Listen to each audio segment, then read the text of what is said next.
What we're gonna start with is talking about Kill Team, because they just some new rules have been shown. Hello, everyone, and welcome to the stream. We're here for the creature conference, like we do every week, and so far we've got Flynnhammer joining us here Howdy. as our co-host, and we've got the mighty Moloch who's here as well. Hydra is meant to join us soon. He's a little behind schedule, but he will be around. So I thought that we could start by talking about Kill Team, because I believe the Kill Team book comes out this weekend. So I am old and tired. What is what? What is Kill Team? So Kill Team is... Oh, wow. Okay, so my webcam settings app decided to update on me, and now all of my settings are fucked. Okay, great. Let's see what I can do here. God damn it. Well, in the meantime, Marco, the new Kill Team is basically they've stripped down the 40k rules and chucked them out the window and redone them to make Kill Team what they wanted it to be when they last tried to do it, to make it quicker games. It's more like I don't know if you've played it, but Fantasy's Warcry. I did play the last one.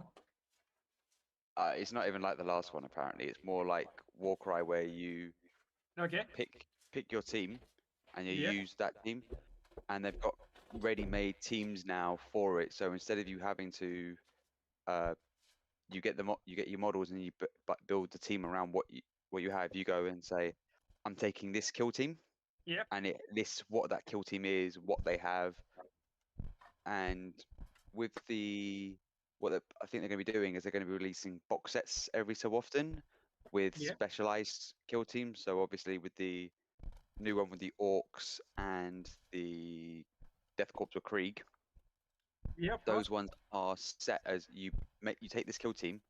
These are what the guys are that you take in it, and then for other factions, you got the book, and it goes, "This is the kill teams. This is what they can and this is what they can have." Okay. And you've got restrictions on it. And then I haven't played it. I haven't seen anyone play it myself, so I don't know how the rules actually work. Okay. So that bit I don't know, but it's just more of a streamlined, quicker version. Yeah, which uses shapes instead of inches. And Flynn, have you played much of the previous iteration of Kill Team? No, the Kill Team I remember was back in 4th edition. Oh, when the Crimson Stalkers were in White Dwarf. Yay! Eons past. Yes. So the situation. Oh, I'm getting echo from someone I don't know who. That's not good. Oh shit! I didn't restart my OBS. Is this busted? Can people hear us? Vargas is not complaining. Modern Kill Team is a little disappointing for the content. Feels like they Warcried it. I mean, the last Kill Team book crammed with inspiration for customizing your models. Yeah. I mean, you can still use it, but I think it's a sign of a ethos shift. Oh wow. Okay. Sounds bad. Well, you can always use whatever rule set you want, because I know you guys might not, if you've heard about Blood Bowl, there people that don't bother to play with the new rules they've got. They play with what they call living rulebook, where they adjust the rules accordingly over the years to make it fairer, so you haven't got anyone able to properly metagame. Rules are still consistent. They get rid of stuff, bring other stuff in, so they're not playing what Games Workshop actually is released, but people enjoy that version more. And Bar Guy says he can hear us all perfectly clear. Perfect. I just wish I could get my webcam settings app to work, but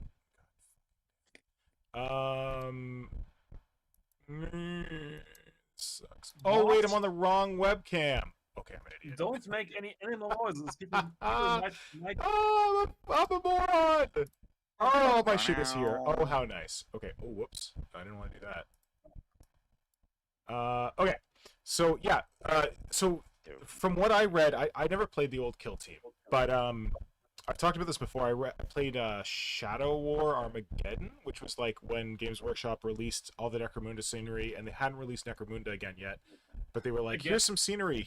Here's the old Necromunda rules with like all the 40k units in it, and it was super popular. What was that? Ian's past. No, that was like 2017. Yeah. As I said, Ian's past. I guess that was a while ago, wasn't it? So I played that, and I really enjoyed it. And then Necromunda came out, and I haven't gotten into Necromunda as much, but like, I'd like to one day. But then Kill Team came out, and I was like, oh man, this is probably going to be like that Shadow War Armageddon thing. So I bought the Kill Team rulebook, like a digital version of it. Started looking through it. I'm like, this is just 40k. Like, it didn't seem that it had any of the fluffy, like, you could like upgrade your units, and they could like grow and become more interesting, and like they could get like new war gear and shit. Yeah. It just seemed like little 40k. So I'm hoping that this is different from that. Okay, of course. Yeah, but what I wanted to do to start off, now that we've caught up on what is Kill Team, someone, I don't think this is official, but someone posted the rules for Tyranids, or part of the rules for Tyranids, to me on Twitter, because I was posting pictures of my Kill Team, which I've been working on recently. And yeah, I just thought it might be interesting to take a quick look at them, and just see what it looks like for Tyranids. So Flynn has got them up on screen here. Thanks for sharing, Flynn. So yeah, the new Kill Team, you can have like I think they're called fire teams. Oh man, I can't really read this. I can kind of read this. You have fire teams, and a fire team is like a squad. So in this rules, it says that a Hive Fleet Kill Team consists of 2 fire teams, selected from the following list. So they have 3 different fire teams they can choose from. There's a Gene Stealer fire team, a Tyranid Swarm fire team, which is Gaunt's, and a Tyranid Warrior fire team. So honestly, when I started reading this, thinking about wanting to do a Tyranid kill team, I want to have like a blend of different models in the same kill team, kind of as Marco did in his Crimson Stalkers kill team, where he had Gaunts, like Termagants, Hormagaunts, and Gene Stealers in it. Yay. So initial look at these rules, what happens is that you can choose to have 2 squads within your kill team.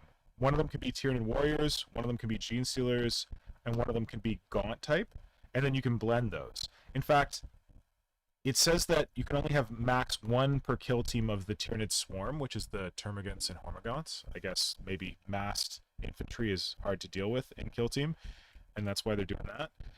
But if you wanted to, you could have 2, it looks like you could have 2 fire teams of Tyranid Warriors, or you could have 2 fire teams of Gene Stealers. So if you wanted to go whole hog, and for each of the fire teams, for the Tyranid Warrior one, you can have 3 Tyranid Warriors, which is a pretty standard number for Tyranid Warriors. I guess ever since the first plastic box of Tyranid Warriors came out, they've been coming out in 3s. But honestly, these days, shouldn't the Lictor be included? So this is the thing. So let's talk about what is here, and let's talk about what isn't here after, because that is a very good point, Marco, and I have some feelings about that.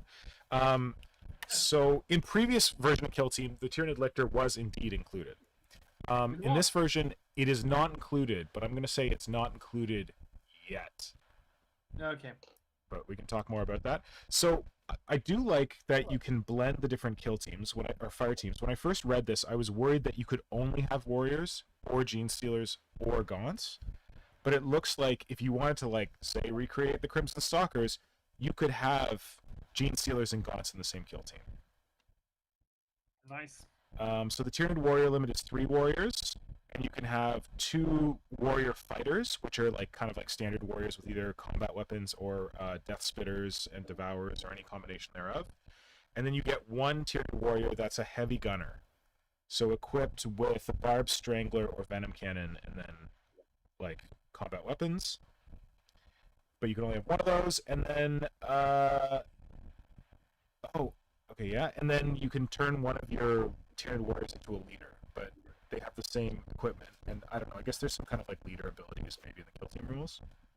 So that's when I saw the leader bit, I'm thinking, does that also mean you can take specialized leaders for each different faction? So could the Lictor actually be a leader for your kill team instead? Oh, that would be interesting. It would. Because I think they have several ones for different armies. So obviously, you're gonna know your boys in the armor are gonna have a load of different kill teams because obviously they will. But obviously with guardsmen, I think they're going to do a few different kill teams, and I think each faction is going to have a few different ones. So it could be that here's your kill team, and here's a leader you can take alongside as well. Obviously, I haven't seen the rules or anything, but it could be something like that, where they expand it later down the line of, oh yeah, also you could take one leader from here at a penalty of something else. But I think a Lictor as the leader would make a lot of lore sense and fluff sense. Yeah, I would love that. Absolutely. I'm just looking at the comments. So Bargeist has commented. So like about customizing your units to give them like feeder tendrils and stuff like that. But then they. Oh, where am I? I think what he's saying is in the old kill team, it was more about you just customize your models to be like one the leader, one's the gunner, one's the spotter or whatever it was. Yeah. So it gave them a lot more like leeway to have your own sort of thematicness to your kill team. Yeah. Okay. But this one is more of a whole. Here's your models. Take your models. Use your models. But although Bargeist says no rules, just pure inspiration for customizing your models. So I'm not sure, Bargeist, you can clarify for us.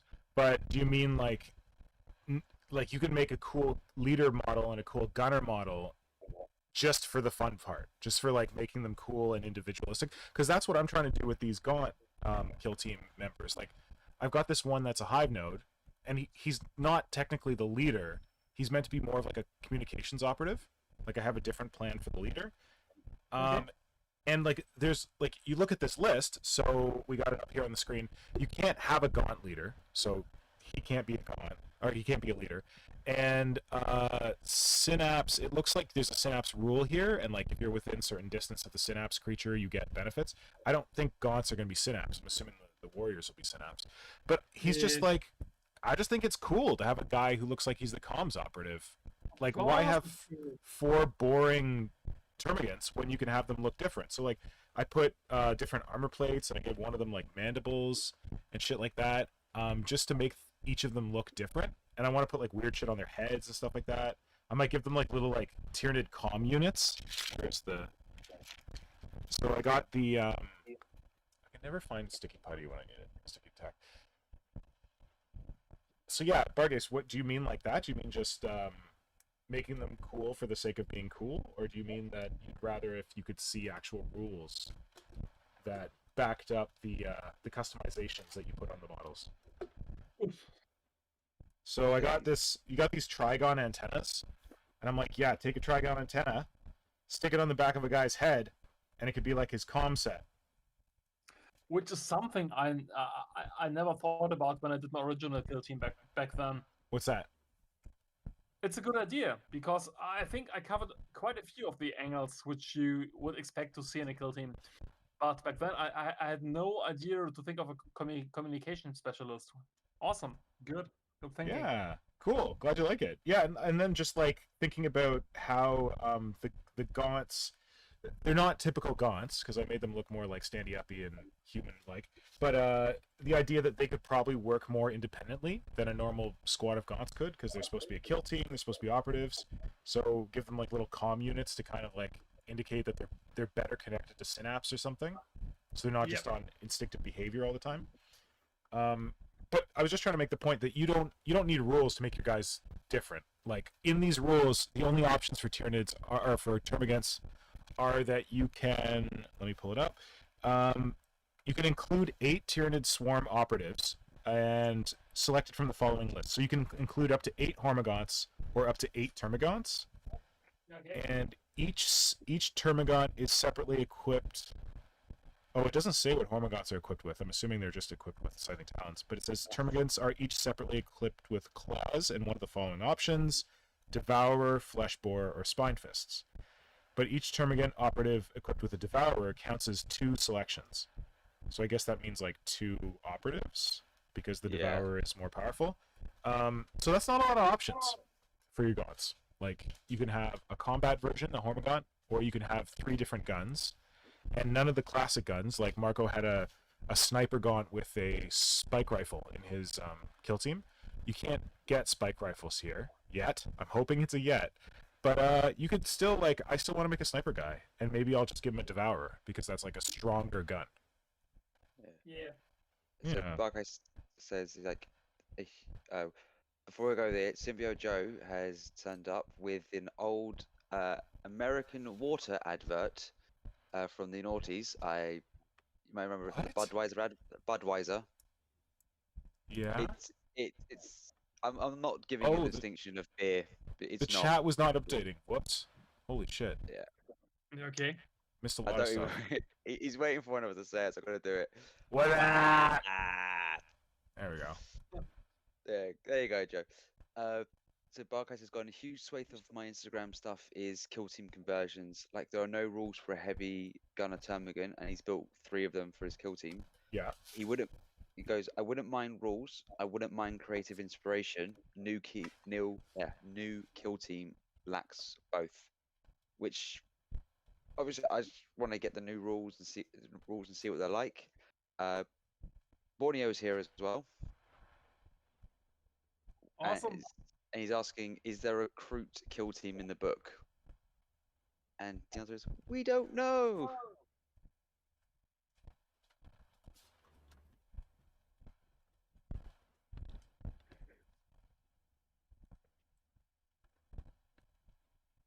Gentlemen.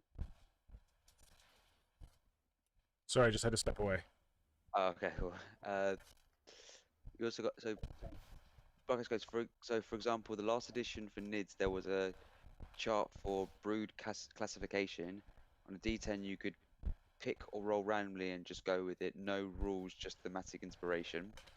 Yeah. Symbiosis goes, we will get better options with dedicated kill team boxes, in his opinion. Yeah, I totally agree with that. I think that this is like the filler rules, and then if Gaunts ever get a kill team box, I'm hoping there's strangle webs and spike ripples in there.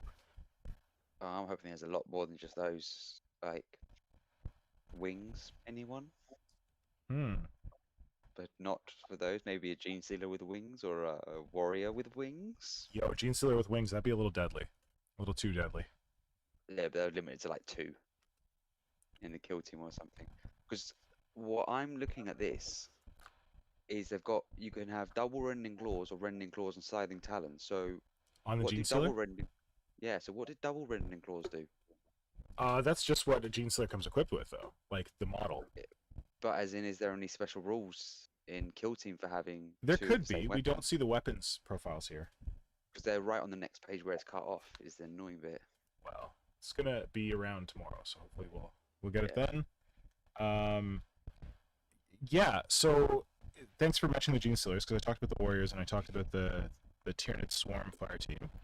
So yeah, for Gene Stealers, you can include up to 5 Gene Stealers, and each one is equipped with, as Flynn mentioned, double Rending Claws or Rending Claws and Scything Talons. And then, again, if you don't include any other leaders, you can upgrade one of your Gene Stealers to be a leader with the same weapons, so no real options there. Yeah, so it's a start, I guess. Like, I like the fact that you can blend Gaunts and Warriors into the same unit, or Warriors and Gene Stealers. Like, it seems like Warriors and Gene Stealers would be a pretty hard-hitting kill team. Again, I don't know the rules yet, but yeah, like I like the idea of having it blended, but I agree with Symbio Joe that I'm hoping that this is a preliminary rule set for just to make sure that everyone is able to play kill team as soon as it drops. And then as new kill team boxes are released, that we see more rules and more options for the different units. Because this is cool, but it's not like super inspiring yet. Yeah, but I thought it might be interesting to take a look at. Particularly because I've been thinking a lot about Kill Team recently. With the upright gaunts I've been working on.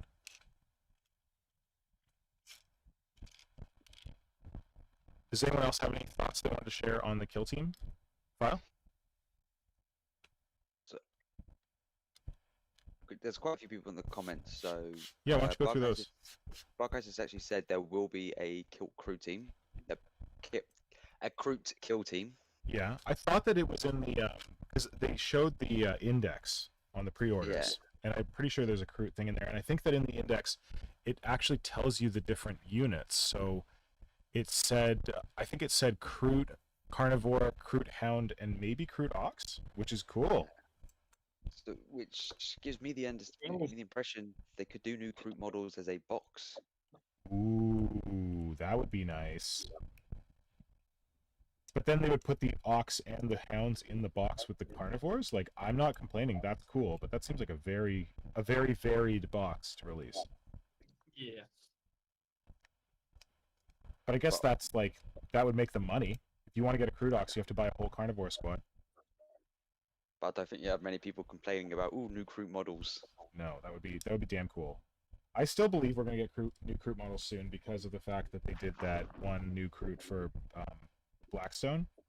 Like, they didn't have to do that. I feel like that was a hint that they haven't forgotten the Kroot. And the squad, well... What? What do you mean? Well, they do make the occasional squad models, so they still like squads in a way, but I wouldn't expect an army or something or any more. I don't think those guys in Kill Team, I think those were Ratlings. I don't think they were squads. Or in Blackstone Fortress. For Necromunda, Portugal did a couple of squads again. Oh right, so yeah. I wouldn't put too much weight on this. Okay. Just then doing the occasional nostalgia model. Yeah. As much as I would love to see more Kroot, of course. Well, I don't know. I'm still holding out hope for more Kroot. Yeah. Fool's hope or not. Yeah. Pedro Navarro has gone, I would say forget GW rules since they change every few years and just sculpt whatever you want. Agreed. It's not like any of us have played for a while anyway. Yeah. But one option on the chart was a Kingslayer Brood, a kill team spawn for assassinating heavy targets, a tracker, killers, some devourer for the body. Nice. Nice. I think he's talking about the old kill team rules. Yeah, there's a kill team roster builder that's still online, and I was messing around with it because I foolishly thought that it was for this new edition, but it's for the old edition. And there's all these cool names for the different like Tyranid broods you can take. Like, for example? Like Jesus, you're gonna make me find it now. Sorry, not sorry. I had it open and then I closed it when I realized it wasn't the current edition. Come on, be pro. Command roster, that looks about right. Let's see if we can find it. Okay, here we go. So there are Tyranids. You have to give a name. You select a background. So are you a stealth brood, a devourer brood, a swift killer brood, a high crawler brood, bombardment brood, kill swarm, living barricade, alpha pack, ambush brood, or kingslayer brood? Wow. How cool is that? Awesome. So many good ideas. And then you have to like pick a brood, a squad, what the fuck is it called? A squad quirk. And the squad quirks available are Ravenous, Cautious, Slinking, Bladed Shoal, I'm not sure what that is, Inescapable Hunters, Shrieker Brood, Sizzling Gore, Heightened Senses, Shorn of Synapse, or Catalyzed. Like, this is so cool! Oh, good, awesome stuff. Like, I want to take screenshots of these because it sounds so fluffy. Yeah, absolutely. Couldn't agree more. Well, I guess what we could do is we could hope that, well, not hope, I don't know, it would be unfortunate, but I'm sure Games Workshop wants to sell more, they want to sell more books, so we're going to get these initial books to start off, but maybe they're going to release books like the, because they have an Octarius one that goes in the box, and it has specialized rules for Krieg and for the Orcs. So maybe they're gonna release other boxes like that that are like a double box of like, or a double book that has like 2 factions in it, like their campaign style factions. And yeah, I don't know, maybe they'll do that and then that will have like more fluff. I don't know.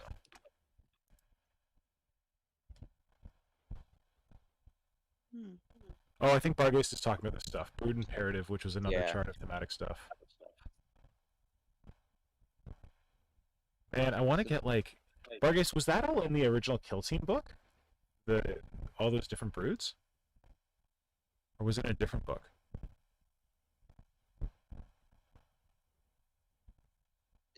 I'm just hoping when they do the whole Kill Team stuff, they don't just beef out the boxes with, here's your X number of models, and here's a load of terrain to go with it as well. Yeah. Yeah. It was like you're paying extra for the terrain. That's what it just felt like. Here's your burners / looters, and here's a crane. Yeah. I see a new box in our stream. It's a big box.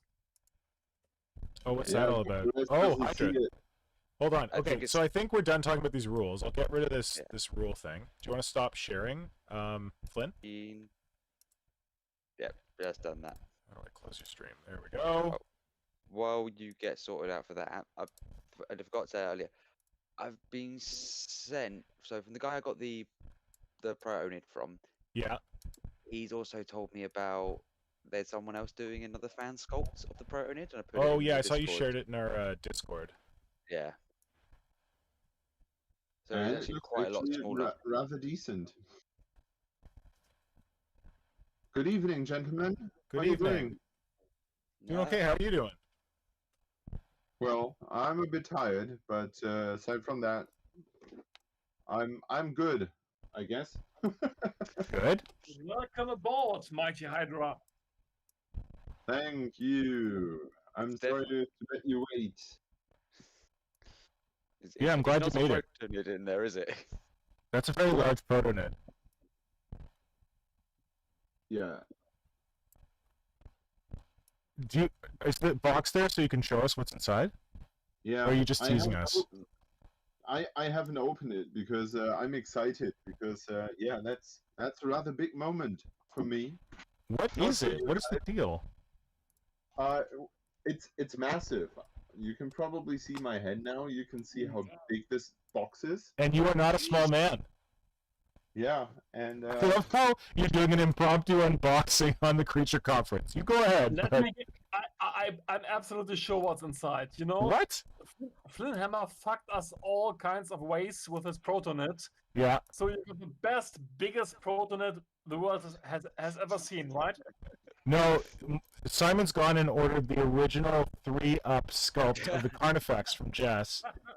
And that's what he's got to show how big his balls are compared to Ben's balls.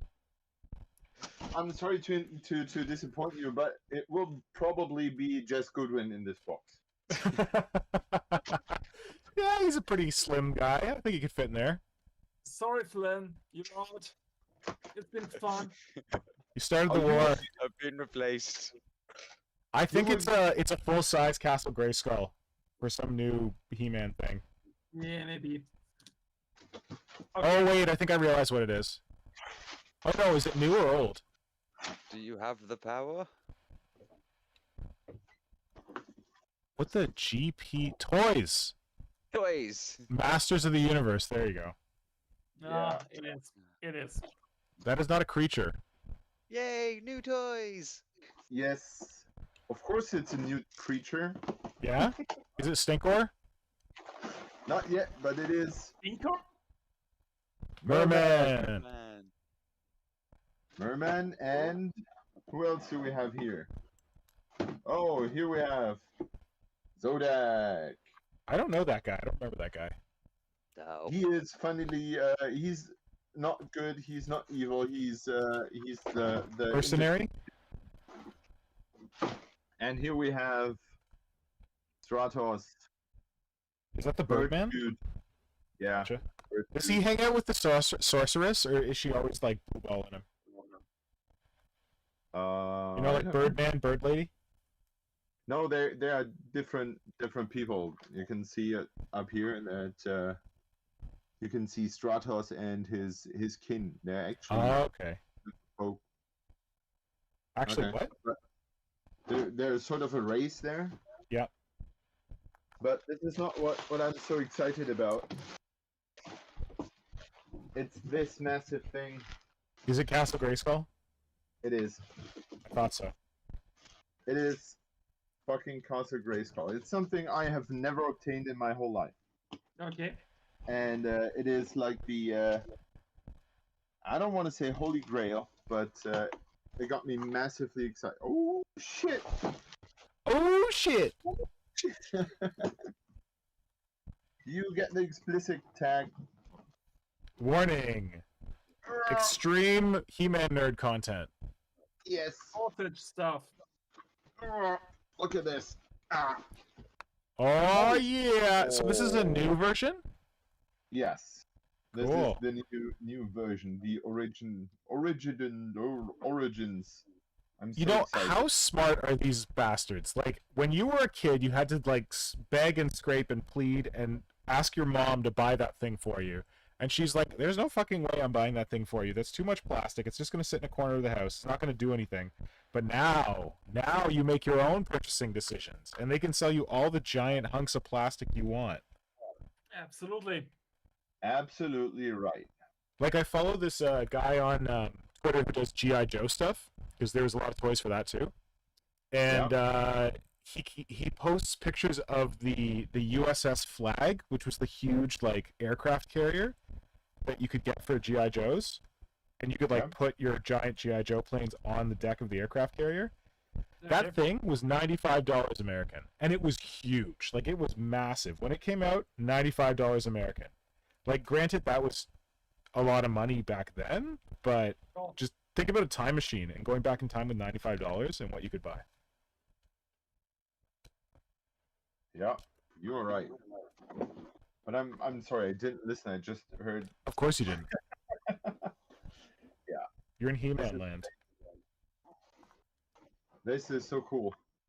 And yeah, my wife asked me if I have a plan where to put this thing. Wherever I want. It's coming to bed with me now. Right next to our wedding photo, my dear. Yeah, this is so cool. And the artwork is so good. So it's coming to bed with you, but your wife will not be? Yeah, maybe. Woo. Oh, shit. How does it pack flat? That's pretty cool. Is it just the original one, and they just redid it? Or did they actually change it up a bit? They changed it. Ah. Oh, Hydra, Symbio Joe says, I hope this is your basement. I'm seeing in the background. No. Sorry. That's your work cave, or? Yeah. Okay, now all the things start to fall out. It's freaking huge. And it's mine.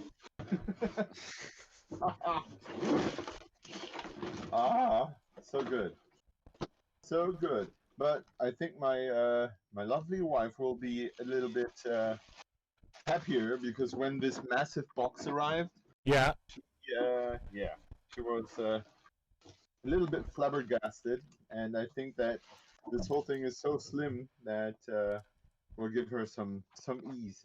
Okay.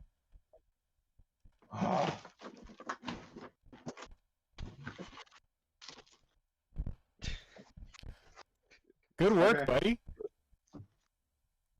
And I have to admit, you are absolutely right that they used to produce this classic line where they were asking, like, I would say serious money for the action figures. Yeah. But this new line is meant to be toys, and therefore it's comparable cheap. It's still not. It still doesn't come for free, but Yeah. I think for with the $16 a figure, that's a pretty decent price. That's not bad. Yeah. And this castle was not even 100 euros. Oh, nice. Damn, that's good. So does it have like a base and then like a face to it, or it just has the face and then? What, the castle or Yeah, what? the castle. It's basically two shells that go together. Yeah. Oh, it like folds out, kind of. Yeah. Oh yeah, that's how it used to be. Yeah, they're with this toy line. They're pretty strict on being as close to the old toy line as possible. Yeah. And I think that's pretty clever because they released this toy line first, and they released they're releasing two different toy lines. Yeah. And one is for the series on Netflix that aired a couple of weeks ago. Yeah. Which was already sort of controversially consumed by people. Yeah. And they are now releasing even another one in September. Yes. And the next few episodes? No, they're a completely new thing with He-Man and a new storyline and everything. Oh.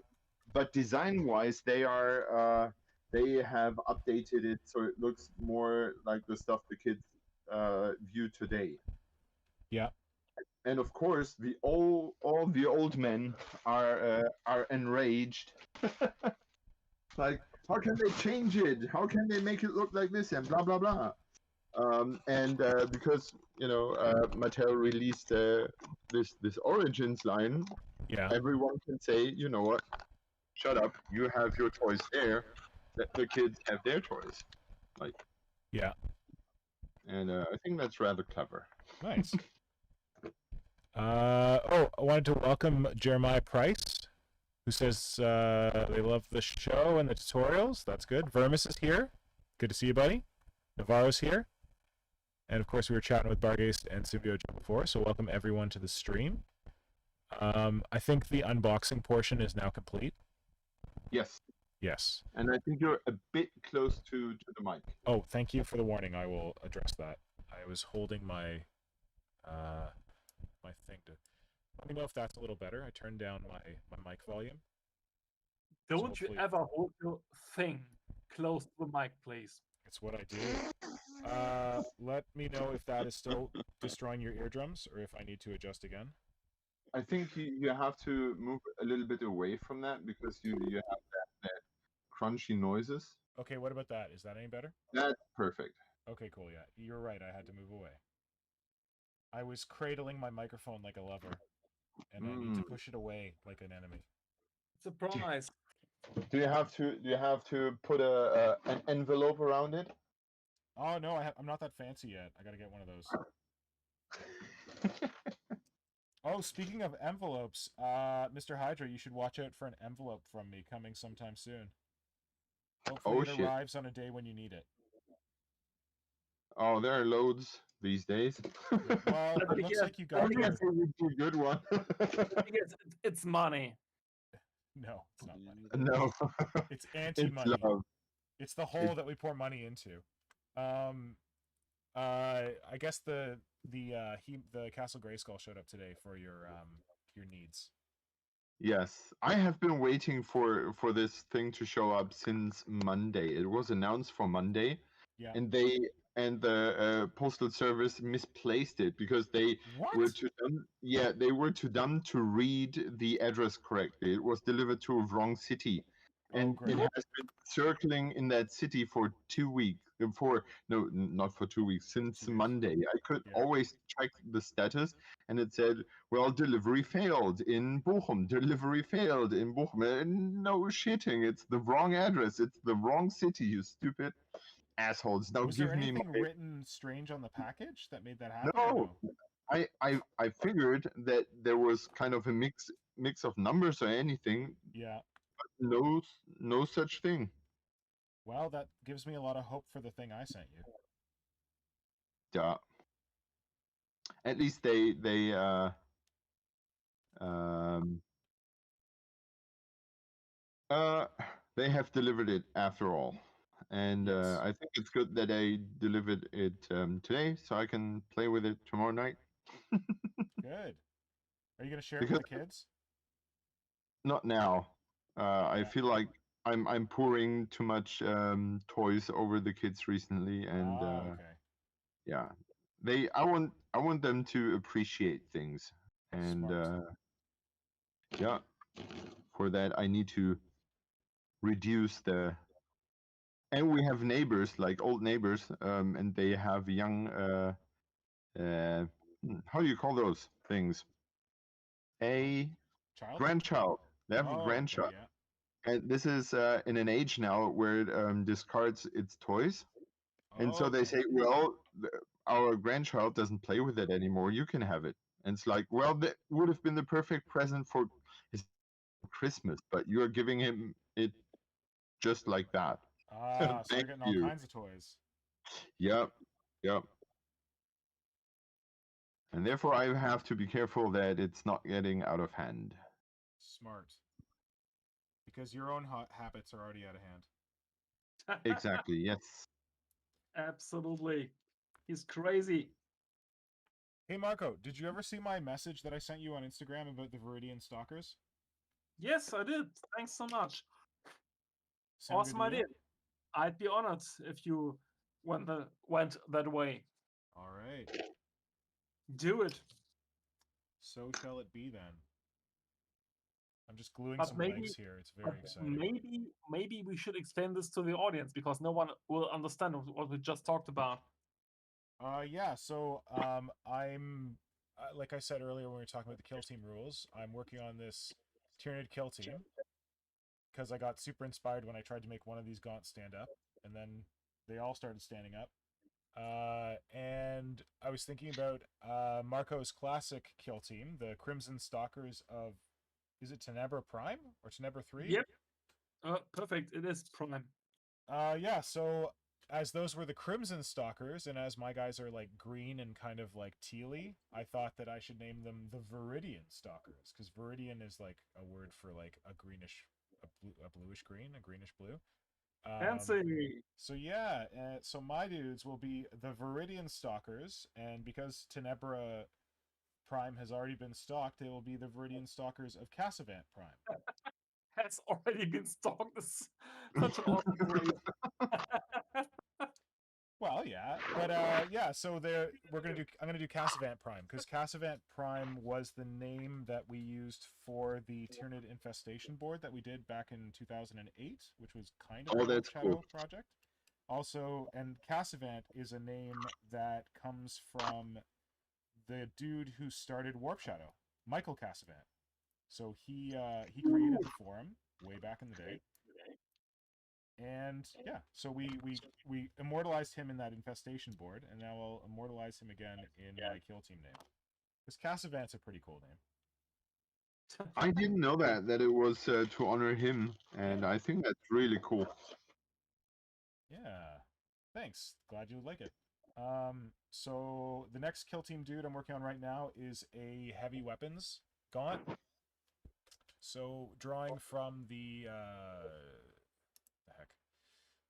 the work I've done on my warriors, like taking bioweapons and like integrating them into the bodies of the warrior, and going for more like a bazooka shoulder cannon sort of thing instead of the low slung weapons.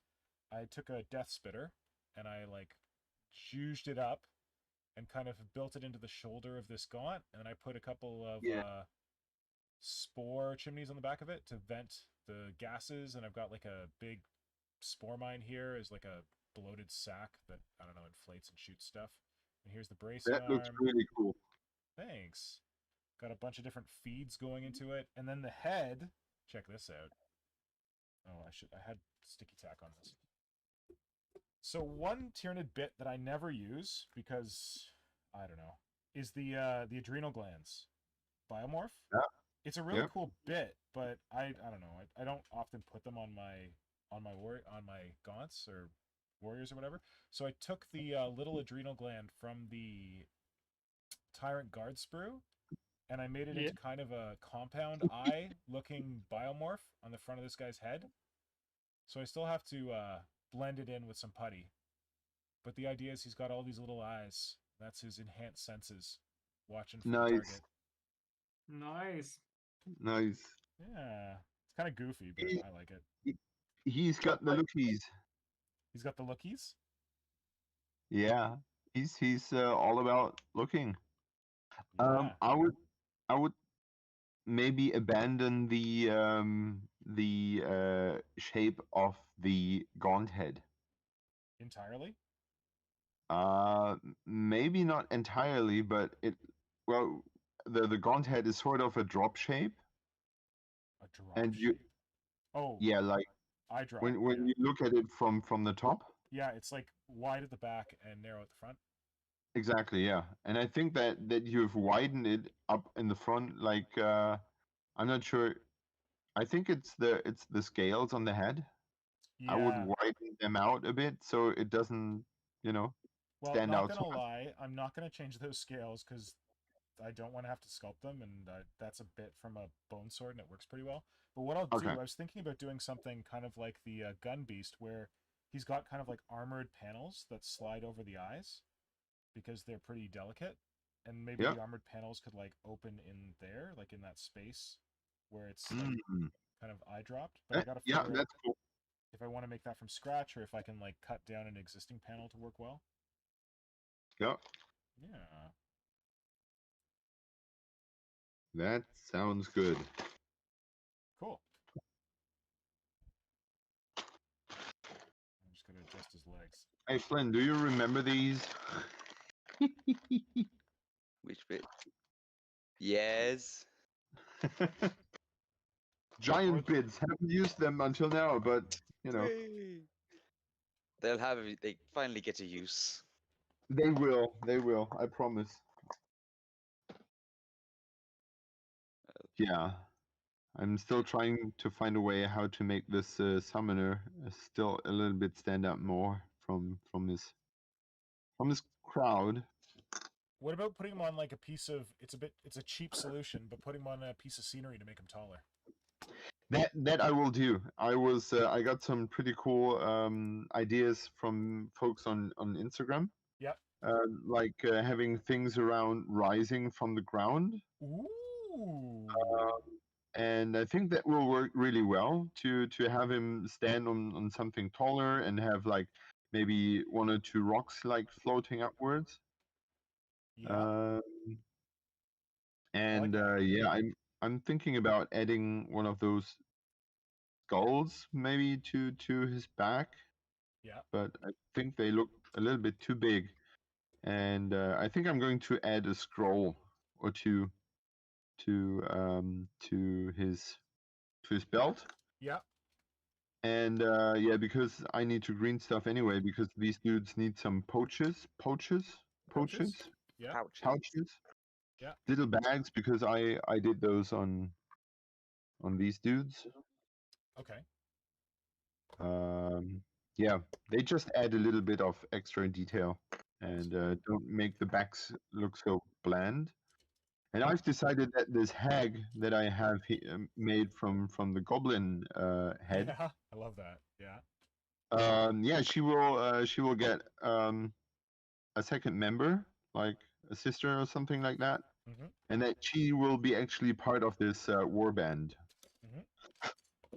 She'll be the servant hag.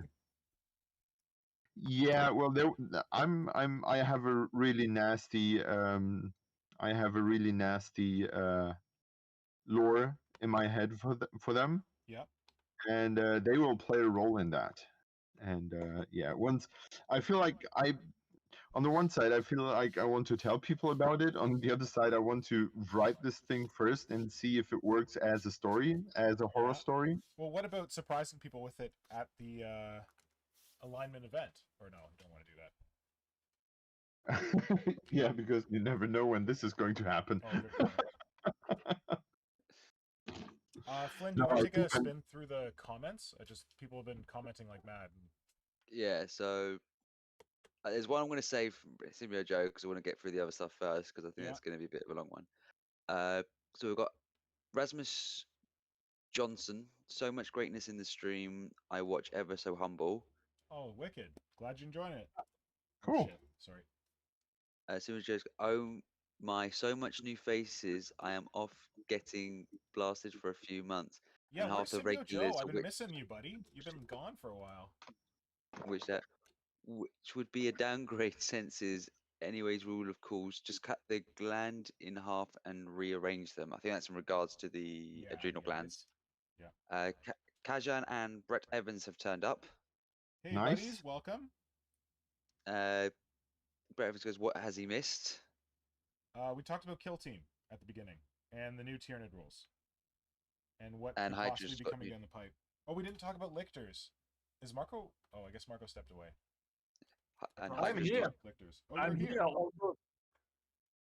I was gonna say that with Kill Team and all that and lictors, I expect that there will be a Tyranid lictor box coming out soon. As much as I tried to deny that one bit was a lictor bit, it looks possibly a lictor bit, and I think that they really need plastic lictors because they're one of the last models that we have that are still Finecast. So Wow. they'd really be a great kit, a plastic kit to release with Kill Team because they're so sneaky and like then they could be their own unit or they could be like a leader or something. That would be awesome. So I really They would- hope Here's, they're coming. here's my beer and cheers to this one. Nice. Yay. Well, cheers me when it happens. I cheer to you now for good luck. Thanks. Uh, Sorry, go ahead, Flynn. Sumo Joe's gone Super Hag Sisters. And Kajan Yeah. has just gone Super Hag Sisters? So I'm going to get on to Symbio Joe's question. Yeah. So it goes, back when we were talking about putting money into a hole, Yeah. what about those Warp Shadow t-shirts? Oh, the issue with the Warp Shadow t-shirts was that I was supposed to go and do it, and I had this day off work, and I was like, yeah, I'm going to go today. And I like contacted the guys I was supposed to go talk to about the shirts. And they're like, oh yeah, the guy you normally talk to is on vacation, and I have no idea what to do for this project. I'm like, fuck. So then the guy came back from vacation, and he was like, oh, I'm back. Let's do that shirt thing. And I just haven't gotten to it yet. So I was thinking just today that I should mail him, or send him a message, and just figure out what the heck's going on. So I haven't forgotten. The challenge is that the company that I normally make shirts with, they don't have a scanner big enough for the art. And the guy was like, oh, we don't have a scanner big enough. We can't do that. I'm like, but I was talking to your colleague, and he said it was fine. And then the colleague came back, and he's like, oh, yeah, we have like a solution. So I have to go figure that out. Yeah. I've been remiss. That's the answer. But they're coming. I promise. Lazy. All right. I gotta go get a towel. I'll be right back. Shane. My hands are all Shane. cold. Now he needs to fetch a towel. Yeah, For I'm trying into shame. it. Shame. Shame. Yeah. Shame. It's a very Christian thing to do, isn't it? What? Shame? Of course. Like, flock yourself. Feel worth that. Oh, Yeah. question I had for... Oh, sorry, let's keep going. Is there anything else? No, we got through most of the chat. I have a question Yeah. for the chat.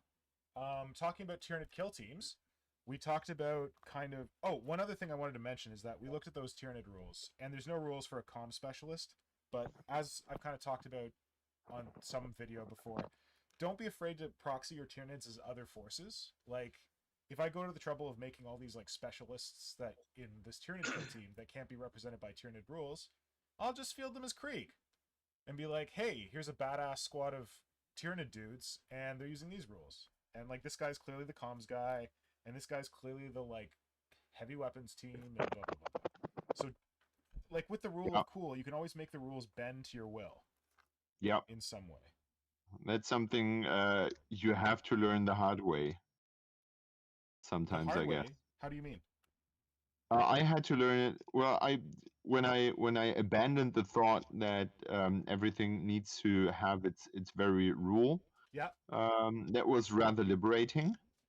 Yes. That I started to make, the miniatures that I wanted and that I felt cool, and without worrying too much about if there's a rule that fits to them. Yeah. But it's always a balance. Like if you start making miniatures for, well, just for no purpose and without a fielding use, like if you're making them just for your entertainment and not for playing with them, Yeah.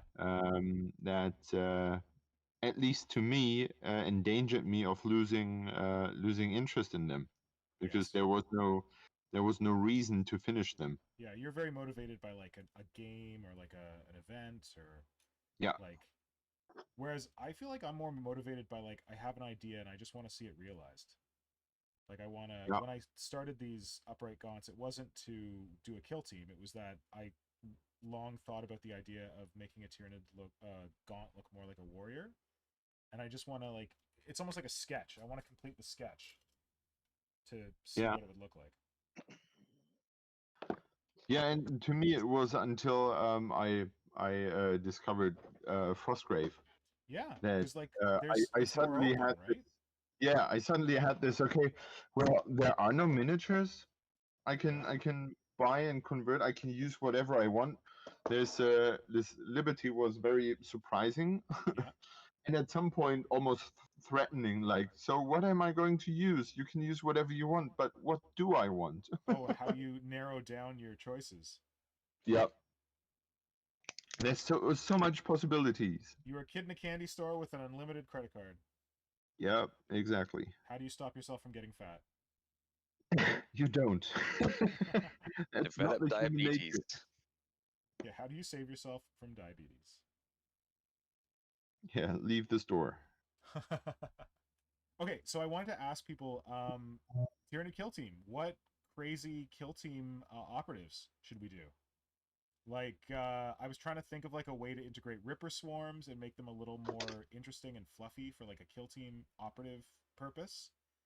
What ideas do you have for that? I was thinking about like a bomber, like a gaunt that just kind of like has got spore mines strapped to them or something, and they just like run up and blow open the enemy line, or like some other way of deploying spore mines that doesn't involve the gaunt getting blown up with them. Or like we I talked like about that like more. sniper. What's that? I like that more. I think the concept of spore mines should be more dwelled into. Yeah. Like if there would be something. Well, think about it as like intelligent grenades. When you don't have to run at your enemy, like you are pinned down by some heavy gunfire. Yeah. And then there's this organism that sort of poops out a spore mine, and that slowly floats towards the enemy, or quickly floats towards the enemy, and then Or blows up skitters there. towards the enemy on horrible spider feet. Oh, maybe that. Yeah, Even better. I like that. That's a good idea. And I think Intelligent there's grenades. Nice. yeah, all kinds of horrors to be had there. Yes. What other ideas do people have? Hit us up in the chat. What kind of operatives does Tyranid kill team need? Or like other like, and not just gaunts, like can be like gene sealer conversions, could be like a warrior conversion, because you can have 3 warriors in a Tyranid kill team. So yeah, let us know what operatives and who you think could play that operative role. A warrior, a gaunt, a gene sealer. What was that? Flamethrower. Flamethrower would be cool. Ah. I'm not gonna lie, I am working on a Strangleweb gaunt using that head that I showed last week. That old head that I made. Yeah. So he's coming along. So that's a little bit like a Tyranid flamethrower, but I guess there's the flame spurt, right? Like the Tyranid flamethrower that gargoyles have. That's right. And how would but you I think that's a weapon that is not very visual. No. Because they have just the thing sticking out of their mouth, and that's like yeah. How would you make it more visual? I think I would go the illogical but more visual obvious route, and have them some sort of tanks. Oh, okay. So like tanks on their back? Yeah. Yeah. I like that. I was thinking more Or of maybe... Sorry, Flynn, go ahead. I was thinking like a brute sort of thing. A brute. I like that. I like big chunky boys. And what is his what's his function in the kill team? But I don't know if they've got it, but just knocking down doors. I guess not his, but yeah. Knocking down doors. Yeah. Like if the rules have something to do with like you can seal yourself into a room or something, just have it so it just a battering ram and breaks through the doors. Yeah. Yeah. Remember that RAM conversion I did? No, tell me more. I don't remember your RAM. I think RAM is in the animal or RAM is in the object? as a battering ram. Yes. I think it was for the Cities on Fire, Cities in Flames street fighting supplement. Oh yeah, City Fight. City fight, yeah. There could be some different stratagems to be had, and Yes. I think there was a rule for a ram, Yeah. so you could, I don't know, make holes into walls or something like that. Yeah. And I used one of the old Tyrant guards. Yes. Like the metal ones? The metal ones, yeah, Picnic the table? balls. Yeah, the metal balls. And I gave him like a horny head, like Yeah. it almost looks like a massive chitin plate with a horn up front. Yeah. Oh, because they And look like little dogs, so like ramming into a wall. yeah, he basically was just a big ball of chitin. Yeah. Oh man, now I'm thinking like, because when I was working on these upright gaunts, I was like, what kind of role could a not upright gaunt play? Like kind of having like the little doggy running along beside them, like a standard gaunt. But Yeah. maybe that's the battering ram gaunt. And Huh. it's on all fours. But I would want to give it like big badass front arms, not just like the little shitty claws to be on all fours. That sounds like a plan. Flynn, what's coming up in the chat? Is anyone suggesting anything? Okay, so Pedro goes with the he's with Hydra about no need for rules, just rule of cool everything. Yeah. Motivated by concepts rather than stat sheets. Yeah. Brett Evans said that's how he started all his spawn projects.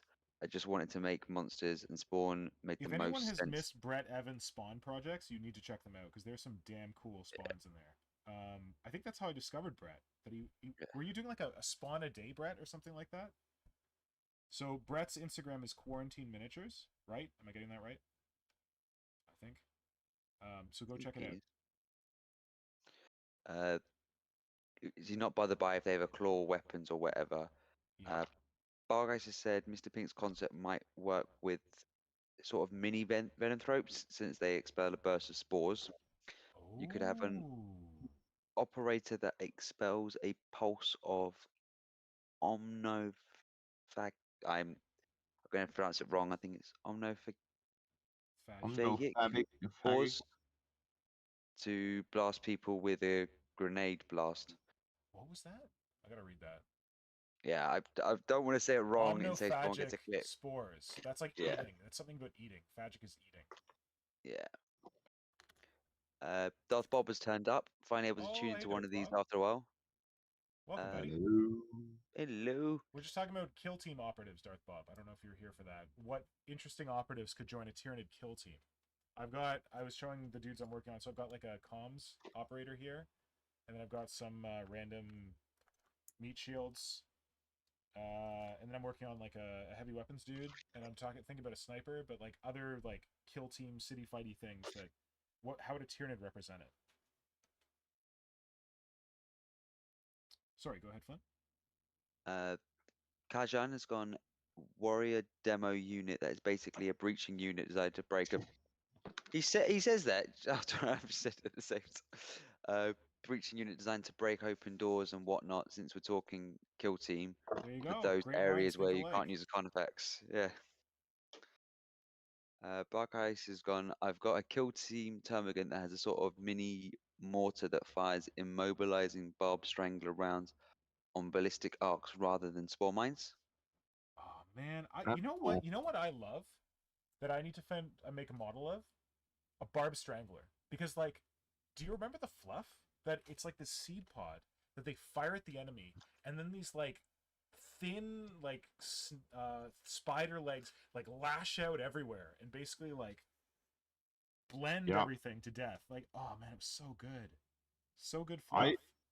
I'm not sure if you remember, but on the base of my dominatrix. Yeah. Oh, you have like a little thing with tentacles. Yeah, I have several of those spore pods. Like I tried to depict like the evolution. Oh, Yeah. I have it with me here. Oh, good. Yeah, when I pick her up. And yes, the tentacles eating that dude down there. Yeah, so there's one sticking down here, and there are little ones growing, and there's one growing even more. Oh yeah, you did And them with then, the seeds, like weren't they sunflower yeah, seeds or like something? the sunflower seeds, yeah. Mm-hmm. And there's one like stuck in down here, and that is impaling this clerk dude. Nice. Yeah, something like that. It's very basic. I think you could go way more overboard with that idea, but yeah, well, you got to start somewhere. But I was thinking about it as like spider legs, but I don't know. I think your tentacle solution works better. Like lashing tentacles. maybe have something in between, like have it look more like legs with too many joints. Oh yeah. Like I'm thinking about those squigs that Marco was showing last week or the week before. Spider squigs. What is that squig called? Spider squig. Spider squig, thank you.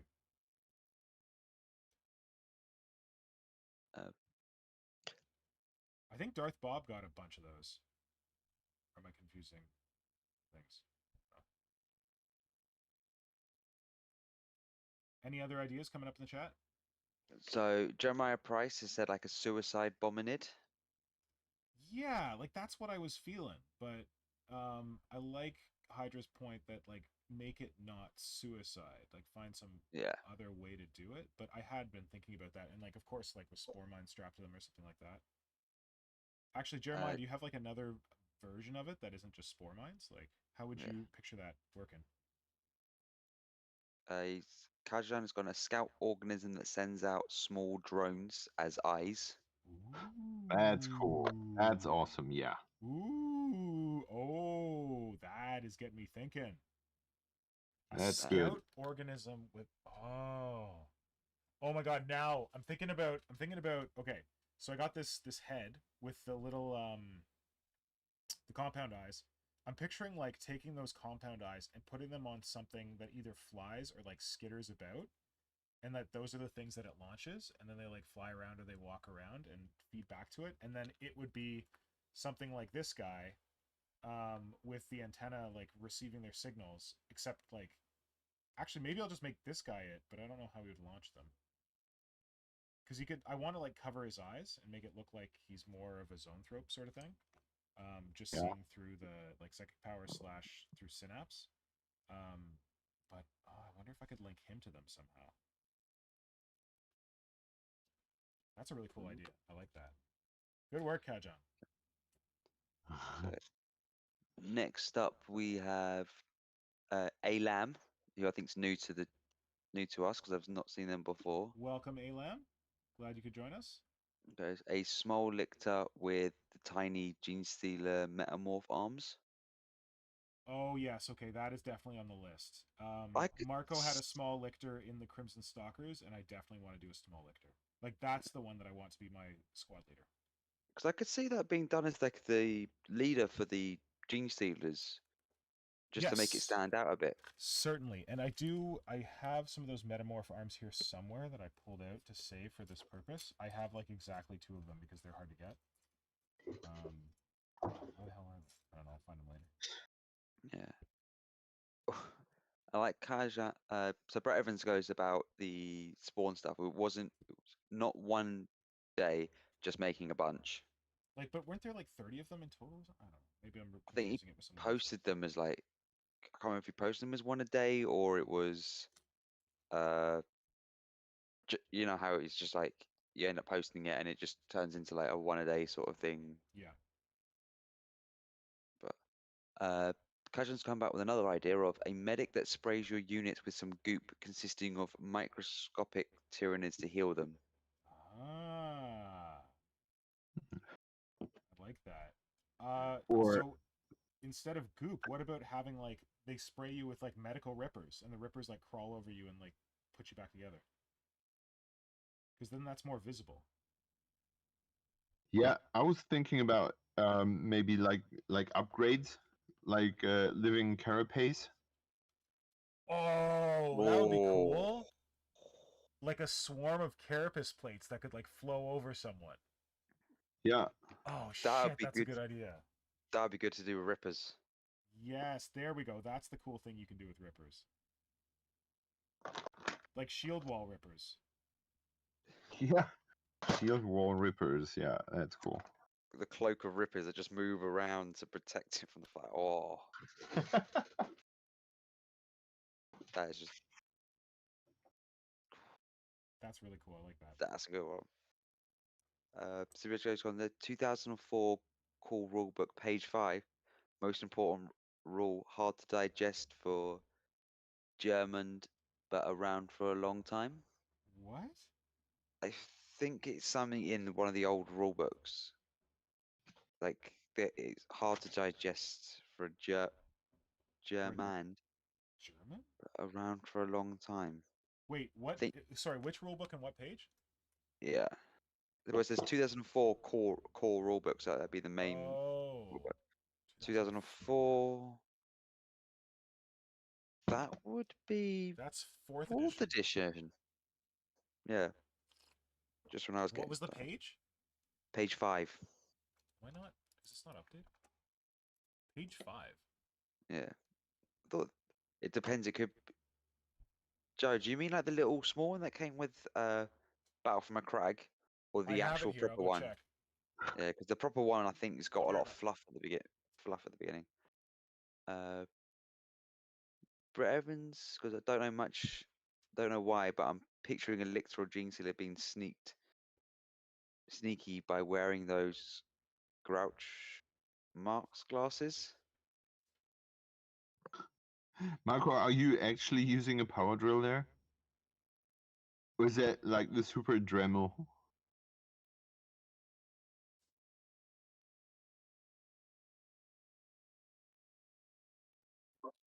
Hi, yes, I am actually using a power drill here, but it's not getting me anywhere close.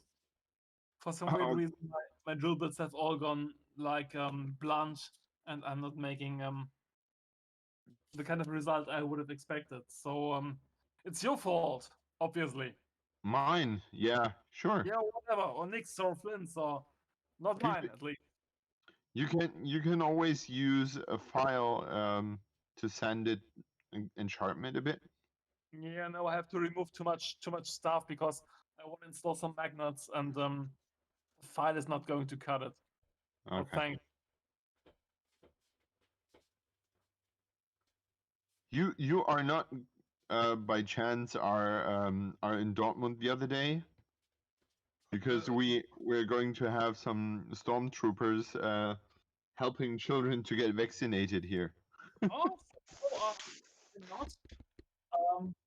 But I'm glad to hear that my sisters and brothers in arms are doing the good work, because even in our community, well, the Star Wars groups, there are always some kind of people saying vaccinations are bad, don't do this kind of stuff, and I'm always. Okay, so here we go. I think I found it.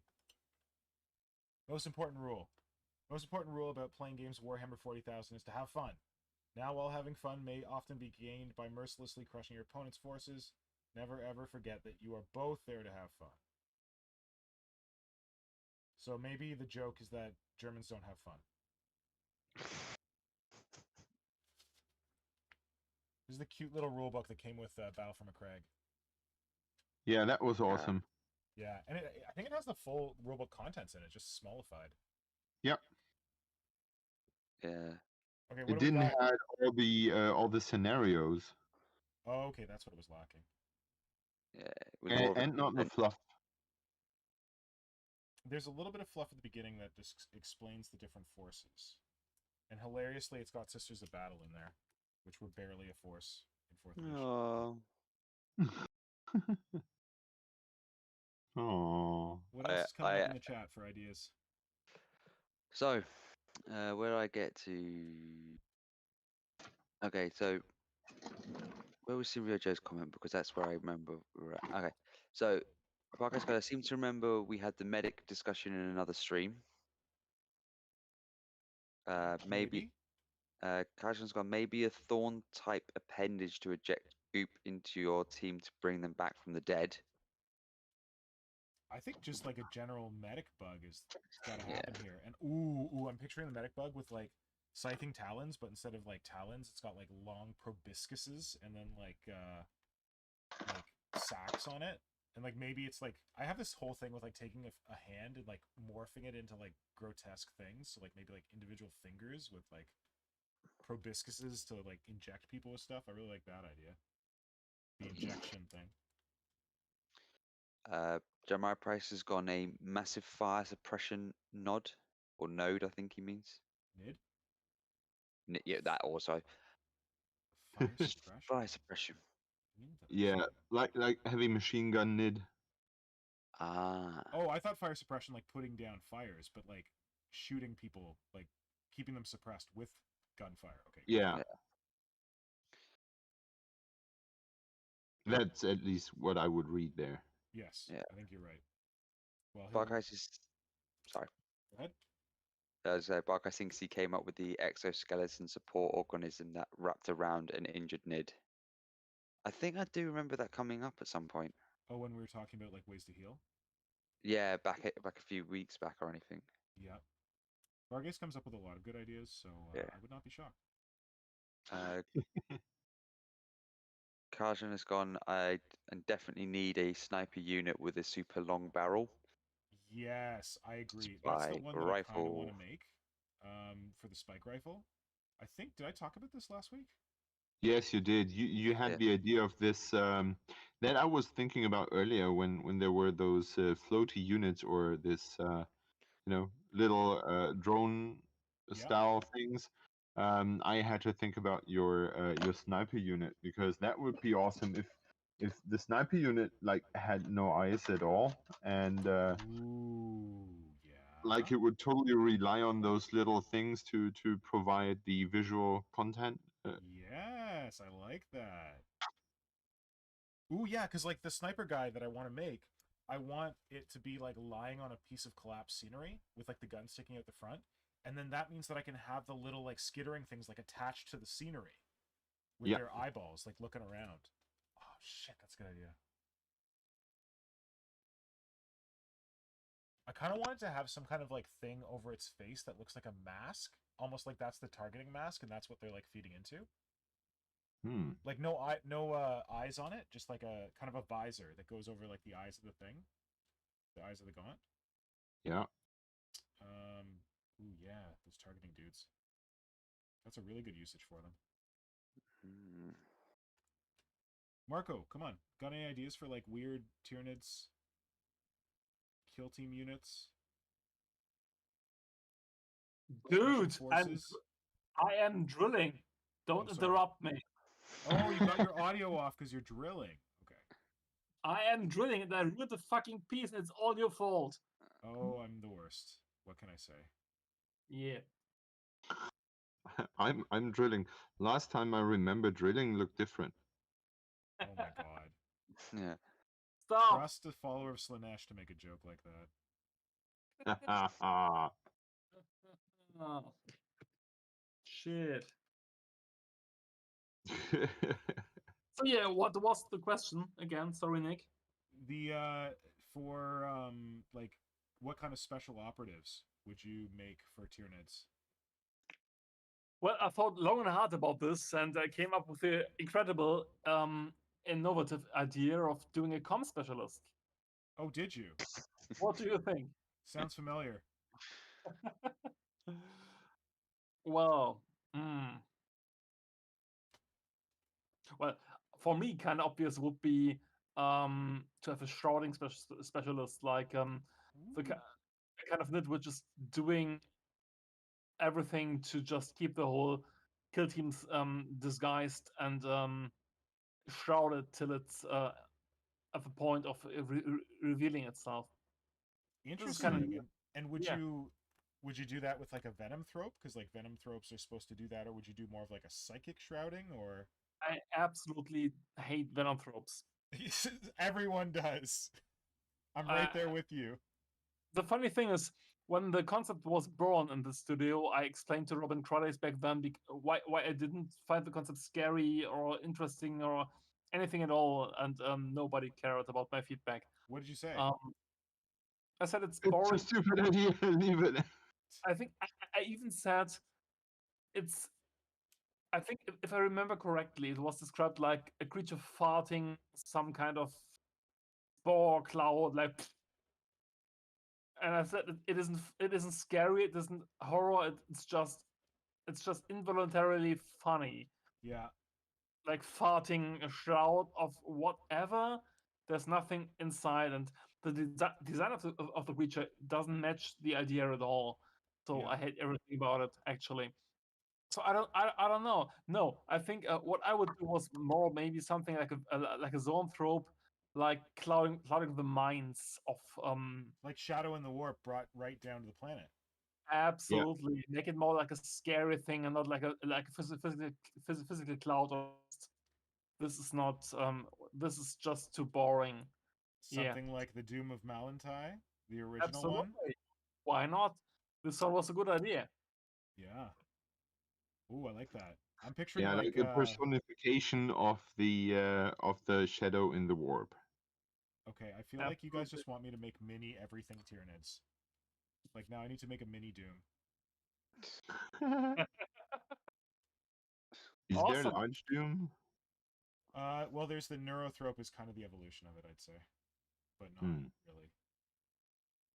The Doom has gone the way of the Doom. And by the way, same thing I said to Robin back then about the Neurothrope, no, the Venomthrope.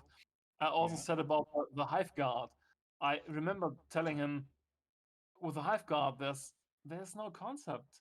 I mean, what's scary about an alien creature guarding the hive with a big gun? It's like so mundane and boring and not Giga-esque and nothing interesting about it. Don't do a Hive Guard. And I think it's still the same thing today. What's interesting about a Hive Guard? It shoots big stuff. So what? Well, it's like a better Biophore. I would make it just like a version of the Biophore. Yeah, but like another artillery beast. I think what we lost with Tyranids, and I think I got it back then pretty narrowly actually. We lost all the scariness. Yeah. And big, boring fucking beast shooting big spikes is like, ask Giga about that. What would you think Giga would have said about this? It's like yawn. Nobody cares. Well, the thing with me is I love me a shooty Tyranid. When I first got into Tyranids, I thought it was so unfair that all our shooting was garbage. Because like all my Marine playing friends were shooting me. Why can't I shoot back? Yeah, but of course. But 30 minutes ago, we talked about the Barbed Strangler, and True, you were that's a good way to shoot. And of course, the Barbed Strangler was a good idea, and the Venom Cannon, everything else. But just something that shoots big stuff is like there's no horror in it. It's not interesting. It's just like boring. So how would you make that horrific? Would you do like you need more about the horrific like munitions that it fires to get you going? I don't know. I think it starts in the name, the Hive Guard. It's guarding the hive. Ooh, wow. What an interesting concept. It's boring as shit. I would have to think about it quite a bit longer, but the Hive Guard is nothing I would expect in a Tyranid theme. Not at all. I have to admit that I like the idea to give or create a model to another scene of a Tyranid attack, because like another wave, like later wave of it. Yeah, because it's a wave that. Agreed. Well, most of the creatures are like first wave, second wave creatures. Yes. And there they try to have like the third wave creature. Absolutely. And I really like the idea of that. I think it could be a really cinematic thing to happen. Like, you have those desperate last stand there's a bunch of humans trying to make a difference and trying to blow up one of those towers, and there are those monsters guarding it, but it doesn't translate well to the situation you're in on the tabletop. And even then, don't make it a Hive Guard. Yeah. There's so many Make it ideas. a hunter or something. Whatever. I mean, you're absolutely right. The idea with the themes of the different waves and the different scenarios with an invasion is awesome, but don't make it a bloody Hive Guard. It's like, well, I'm standing guard here. Oh no. Oh, the enemy's coming. Oh, I gotta shoot them. It's like, this is nothing with alien horror. For some reason, this is making me think of. Have you guys? I've shared it in my stories a couple times. Have you seen Sam Cotton, the guy who does like the videos of the birds and he makes like the stupid voiceovers for them? No. Yeah. Oh, it's so funny. I'll send it to you in like the chat on here so you don't miss it. But he does always seagulls, and it's always seagulls trying to steal French fries chips. And there's this one where a seagull's running with a French fry, and then another seagull's running after him, and the seagull running with the French fry is like, "It's mine, man. I bought it with my own money." And then the guy following him is a cop, and he's like, "Oh, I have the suspect. The suspect has the chippy. I'm in pursuit." And I just feel the Hive Guard is like, "Oh, I've got them. I'm guarding here. Oh, I'm in pursuit. I'm gonna chase them down." It's like a big fat security guard for the Hive. I mean, the whole idea of Alien was to just think about how horrific nature can be. Yeah. And the Tyranid themes in the beginning, of course, stole a lot of this, which is all kinds of awesome. Yeah. But you have to watch out for this. Guard your themes. Watch out how themes stay fresh and stay scary and stay interesting. And the early Tyranid stuff did this right in every kind of way. Yeah. And I think the designers in the studio have gotten so lazy with the themes. I mean, just look at the creatures, which we examined and looked at. They're not scary. They're not interesting. They're just big rubber monsters. Like, bleh. Yeah. Just stick another gun to it, and it's more threatening. Yeah, whatever. Exactly. And the Hive Guard is a good example. And I think I caught the studio starting the process back then. Like, guys, this is not interesting. Just no, don't be satisfied with this. It's not good enough. And they just didn't care. Or they thought that they really liked their ideas. They were. Yeah, I don't know. I got the impression that nobody really wanted to dive that deep into this stuff, which is a pity for me, because when the studio was at its best, always, like the Elder stuff and all the deep ideas they came up with, they were always examining deep themes and trying to fit all the details and minutiae into those deep themes. Mm-hmm. And I had the impression back then that they were getting lazy with, well, it's good enough, whatever, we don't care. Just, we need to get a new model out, it's good enough. Yeah. And for me, it's not what Games Workshop and Warhammer 40k was all about, and not what made it great initially. Yeah. All right, Flynn. Any other suggestions in the chat for operatives? Yeah. So where was I? All right. Asleep. You were asleep. No, except I was reading the comments. Reading the comments that have been coming in.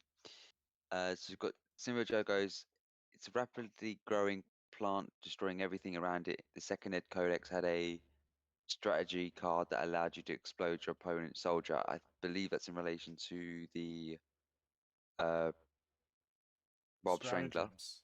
Oh yeah. It was like you implant them with a Barb Strangler organism. That was pretty awesome. Yeah. Oh, I should just go back to that second codex and look at the shit in there. There was some damn good stuff in there. Good suggestion, buddy. He's also gone, does whatever a spider squig does.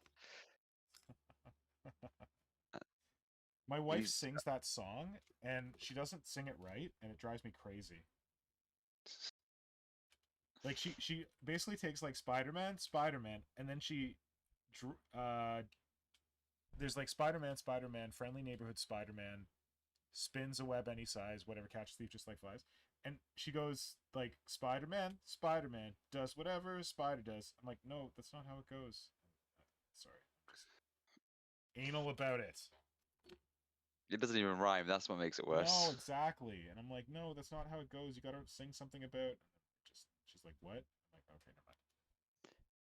I clearly care about this more than you do. Yeah.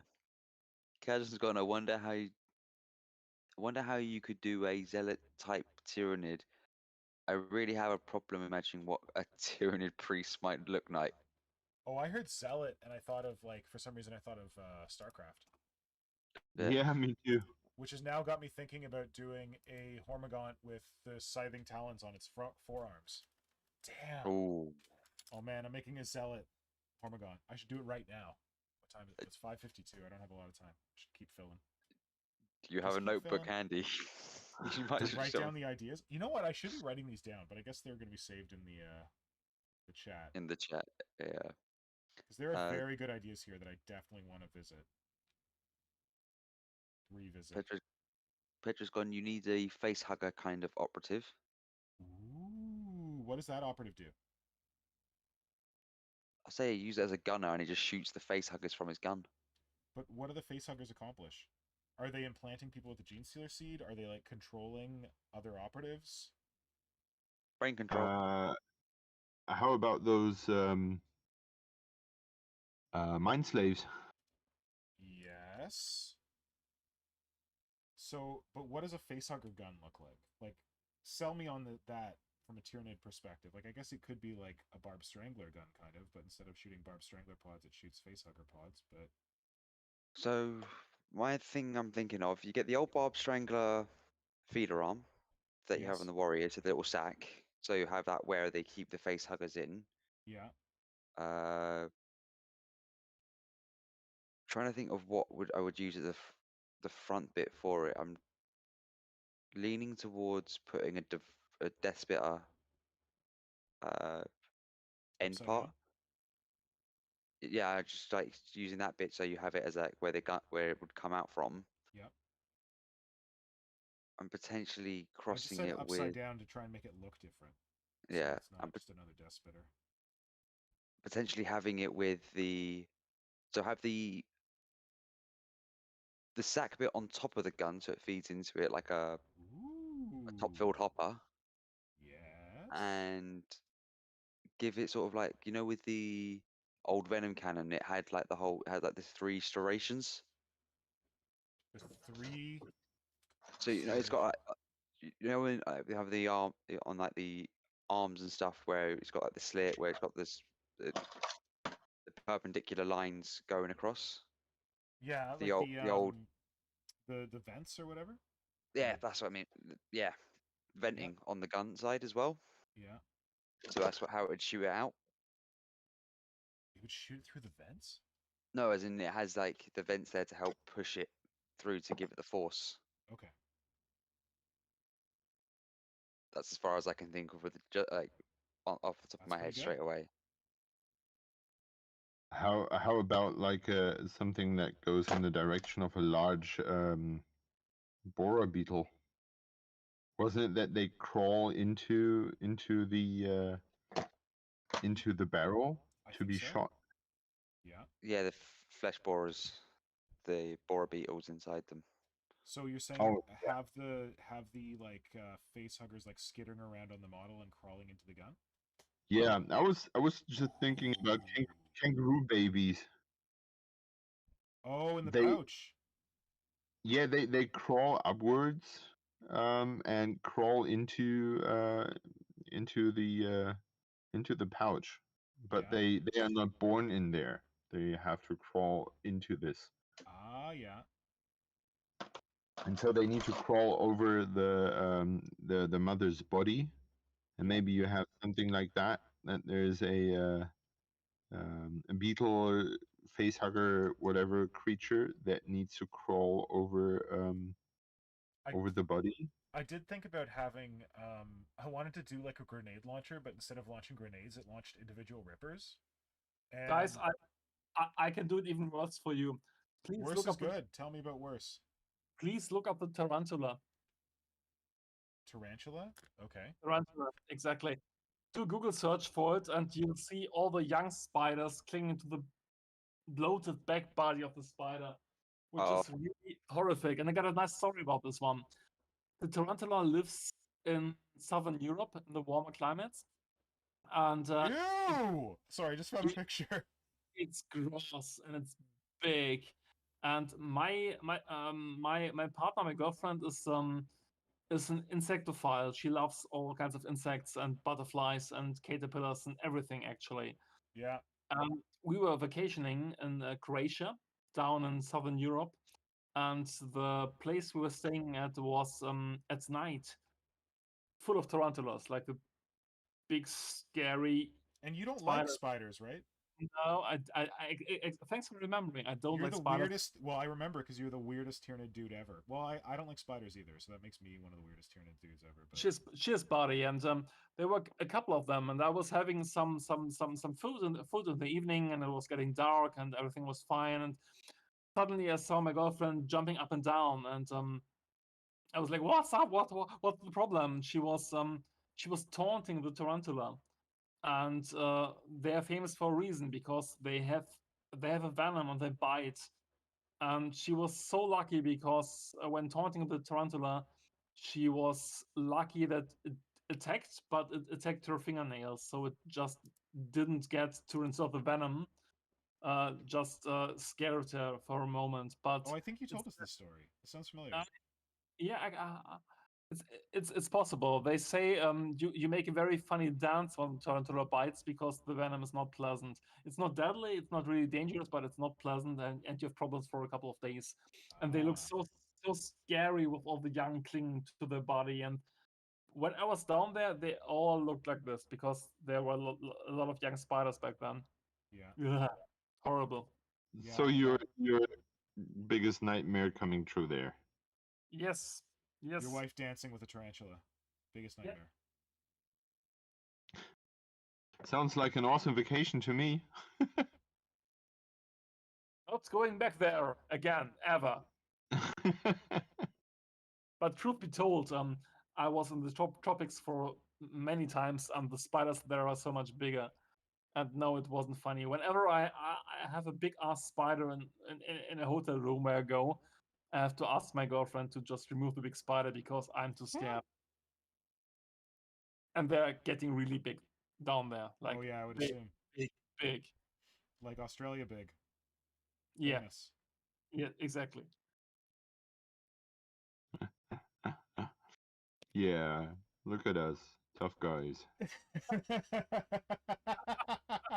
How do you feel about spiders, Simon? I cannot be scared of spiders because my partner is. So you have to be the tough guy. Yeah, I have to be the brave one, and I have to admit that having the boys, I give my very best to be interested in them. Oh, so the kids are interested. So the kids are interested, yes, and we have a very a kids book that is that has a funny name that doesn't translate very well to English. Yeah. But it's a little spider that walks around and asks the other spiders why humans are afraid of spiders, and they all give different answers. Oh, cute. And one of those spiders is Punky, a spider that lives at a pond and refuses to eat flies, and it's like a punk, which is pretty funny. And the great thing is that you have for almost all kinds of spiders that are around the house, you have an equivalent in that story. So whenever you approach a spider, it's always like, oh yeah, look, this is for example, this is Uncle Longlegs, or this is from the story. From the story, yes, and that makes it really easy to get along with spiders. And we have bought one of those glasses where you it's a glass container that has a lid with a magnifier in it. Oh yeah, so you can put like a bug in it and you can like look at it. Yeah, and whenever we find a spider, we put it in the glass and have a look at it and take a guess if that's Uncle Long Legs or whatever from that story. And that what is has the German name for that spider, for a long-legged spider? It's a Weberknecht. Does it translate? Weberknecht. Does it translate? It's like a weaver. What is a knecht, Simon? It's a servant, like a weaver servant. Yeah, I think so. Yes. Wait, that's for spiders in general, or for the ones with the long legs? Oh, the daddy long legs. It's a weaver like in servant. English we call them daddy long legs, so I thought that's maybe where the uncle long legs came from. Yeah, no, it isn't. It's a weaver servant, like a Weberknecht. Yeah. Yeah, so that's my stories with spiders. Have to live with them. And there's this one meme with this little spider and its big eyes, and it says, "Oh well, I'm don't mind sorry, or don't mind me sitting here. I've been just watching out for flies. What's that newspaper for?" Oh yeah. Awesome. And, I am so glad to hear that things are getting better, because I know for a fact that all those fears we have of sharks and spiders and stuff is all just culturally inherited and just bullshit. Yeah. Yeah, I in my thesis after in art, my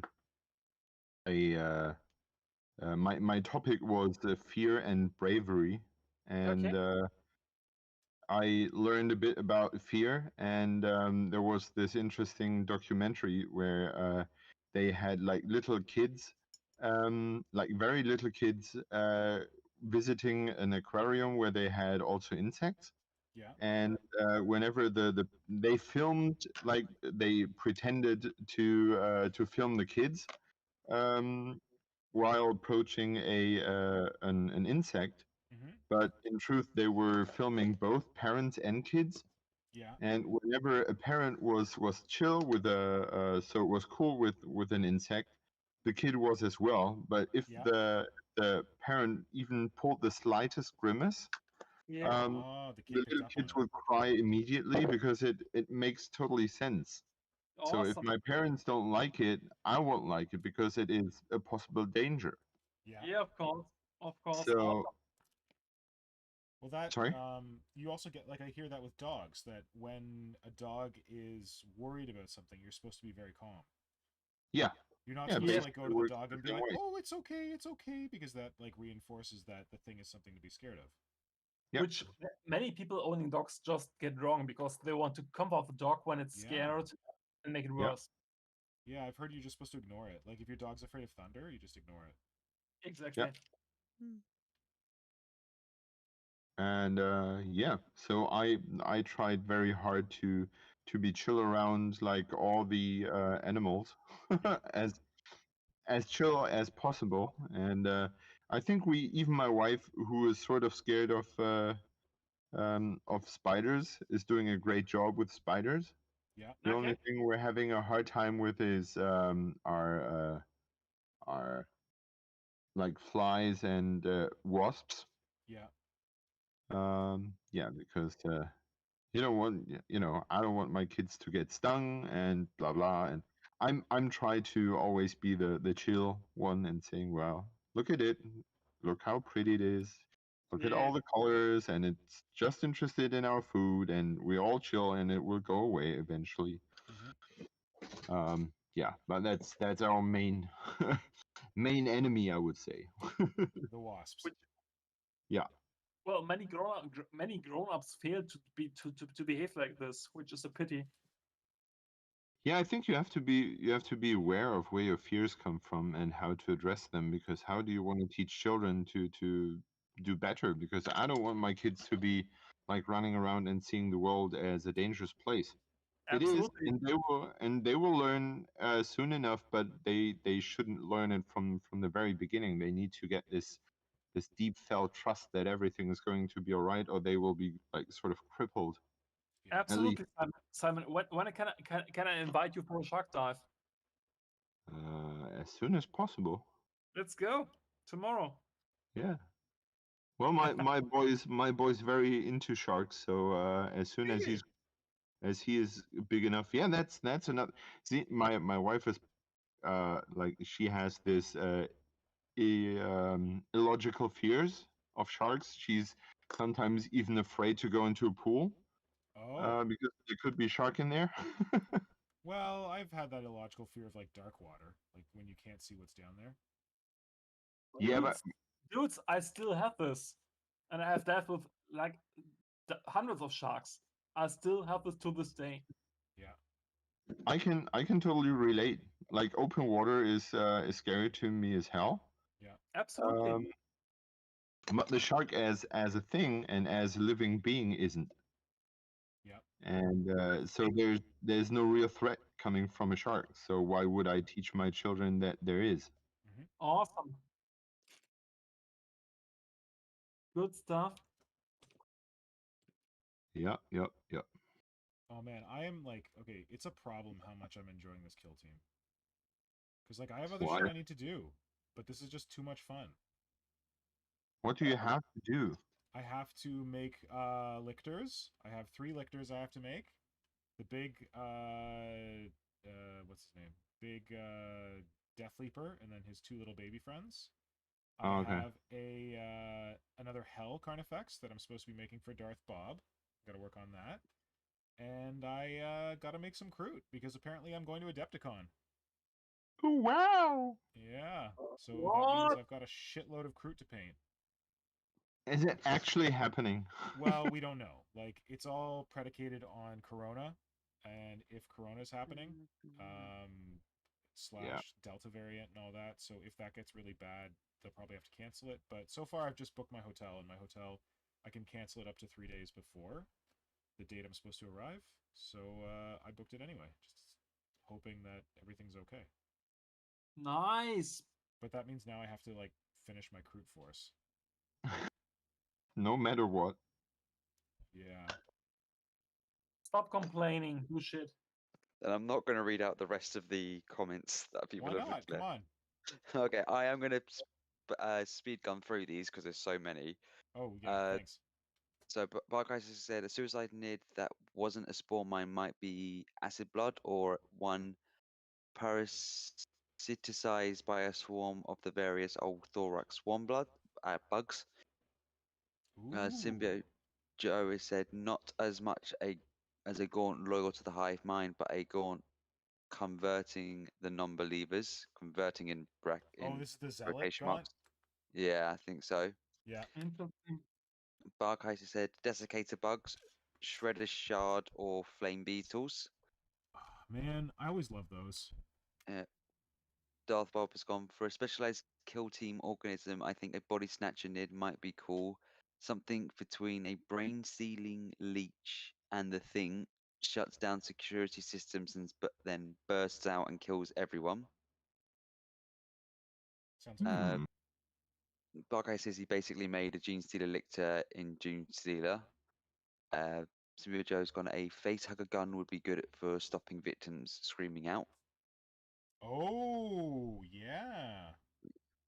I like that. Barkai has gone again. I thought of a composite killer team suicide as well, where it breaks up into smaller component nids, murders things, and then swarms back together. Could be a good way to use rippers. Sylvia Joe goes, "Oh God, Marco, that looks unsafe," when he was drilling everything. Damn. You missed your warning. Yeah. Where are we gone? No, I think Marco got. Oh, yeah, no, I saw that one out. And a lamb has gone a hypnotic nid with face hugger arms. Oh, that's gross. Yeah. I like that. Cousin goes, but he likes that one, but I might do it more like feed your tendrils. It hypnotizes the enemy and then slurps up its brain. Yep. Yeah, because there's that like hypnotic gaze or whatever, which is like a psychic ability that nids have.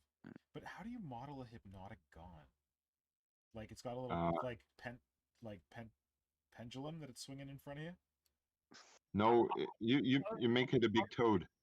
I did remember the leader of the Crimson Stalkers. He was hypnotic. He was? I thought he was just puppet mastering the. He looked hypnotic. Honestly. Hail the Hypnotoad. Yeah, but that's a hallucination toad, isn't it? And you have to lick it? No, it's from Futurama. Oh, never mind. All hail Hypnotoad. That show I don't watch. Oh, why not? I don't like it.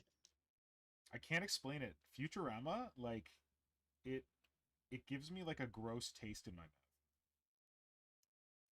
I don't know. Something with the Excuses. characters. All I'm hearing is excuses. No, I can't explain it. I have like a sick reaction to Futurama. I can't explain it. I tried watching it. I just can't do it. Like I watched Family Guy. I watched Simpsons. I just can't watch Futurama. I know it's really good and everyone loves it and it's got good jokes, but it's I've used really that good. Fry meme 1,000 times, but I just can't watch it. That's weird. It's really weird. It is. I can't explain It it. is. Yeah. It's a little bit probably like me and Family Guy. Whenever people are amused by that, and whenever I see it, it's just doesn't rock my boat. It's just Too like, stupid? yeah, I don't know. Sorry, go ahead, Flynn. It's basically, we got to the point in the chat where everyone's they started talking about like the toxocrines and venanthropes and stuff. I think this is what we were talking about. Like they were basically like they're one of like the last stage organisms where they could come in to devour the planet. And I remember when They're Marco like was a talking processor organism. yeah, they basically just break everything down to put into the digestion pools to make it easier. I remember you talking about the Hive Guard bit. The one thing which I do like about them, the name does suck, but it's one of the guns is they can shoot it, but they don't need any line of sight. The gun will Yeah, I like that. self-correct itself, which is one of the only good things. But then the other gun they have is no, it has to be able to see it to shoot it, which then brings the whole trumping up and down. Why But don't they again, have that's a buttons? rule. That's a rule thing. I don't really. Of course, you can always for the rules. It makes perfect sense. No, but like, theme. I think that there's still horror in that. Like, imagine if you're like hiding behind a wall and this like giant skewer comes flying out of the sky and like impales you. Like that's how that gun works. You say that, but the first thing that just came to my mind is the bullets in Who Framed Roger Rabbit. Oh yeah. That was the first thing that just came to my mind. Nick, I think you have to reassess what horror means. I mean, it's Okay. in an action movie, it would be like, oh shit, but it's not horror, not at all. I don't know. I think that could be horrific if your buddy gets skewered on one of those things, like through their head down through their body. It's scary, but it's not horror. Okay. If they worked more like, have you seen The Fifth Element where you've got Gary Oldman's character showing off the gun? Yes. Where he does the one shot and then he shoots all the other ones. If it worked like that, that would be a bit more sci-fi sort of thing, but it doesn't, for me, it's not really that great. Then chat does divulge into talking about spiders. Ooh. And talking talking about one of them is about the Harvestman Spider. Yeah, we talked about that before. Yeah, I'm just gonna leave it there. Darth Bobber said, "All glory to the Hypno Gaunt." Carlos got how to do a Hypno Tyranid. You make it look like a white purple petunia. Make the purple veins look like real veins and hypnotize people with pollen. And Symbio Joe is gone, has left us. Bye, Joe. Bye, Symbio. Goodbye.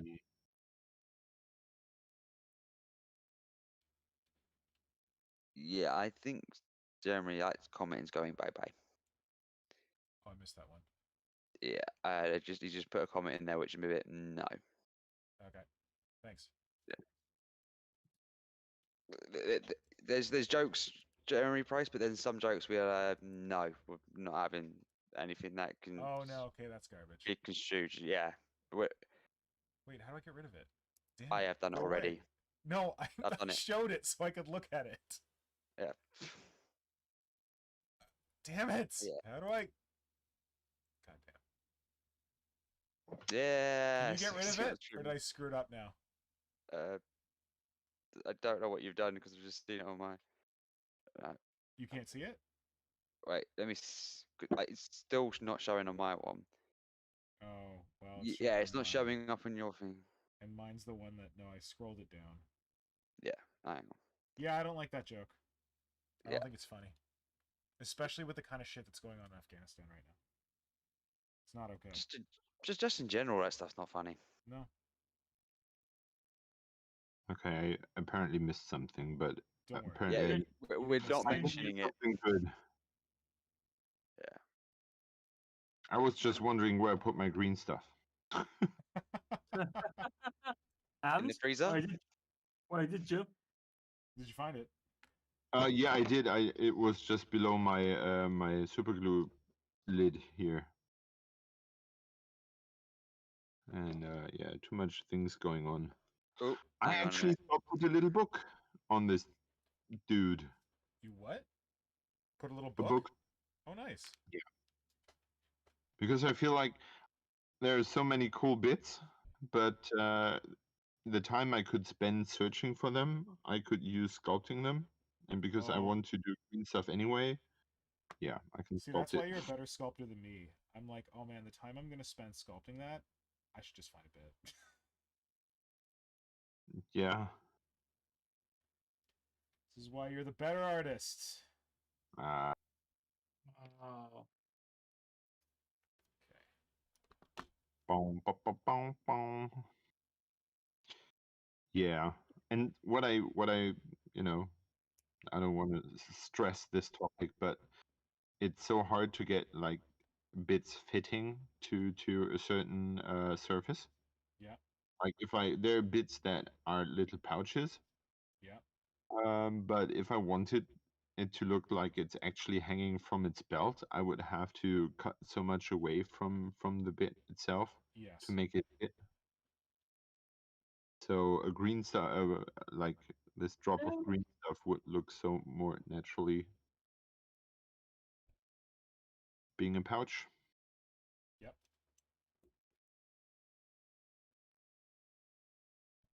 Whoop. And there's number 2. Whoa. Good. Okay, I'm getting somewhere. This. Congratulations. Yeah, I got my 4 dudes done. Wow. Awesome. Yay. Yeah. And now I just need to finish the second hag. And Hag sister? yeah, the hag sister, and Is have this one her. Haga Sophia? Probably. I'm just wondering what to give her in her arms. Because of the story, it has to be in the one hand, it has to be a bag. And I like the apple basket on the back of the first one. And I'm wondering if I should do it on the second one as well. Or maybe have her a lantern. This is what she has on her back? Yeah, I'm just wondering what to put on her bag and put her into her second arm, because the first one has this, I don't know what it's called, the stick thing, some sort of harvesting assortment. Yeah. But yeah, I'm going for the lamp because it's going to be a part of the story. Why the little dudes are carrying lamps and on tall sticks, and maybe it's okay.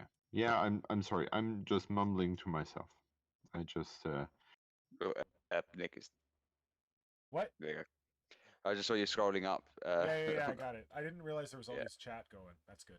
Yeah, chat was. I was waiting until I knew it was clear off the chat Oh, screen. David's here. Hey, David, haven't seen you in a while. David Hills. A lamb, welcome.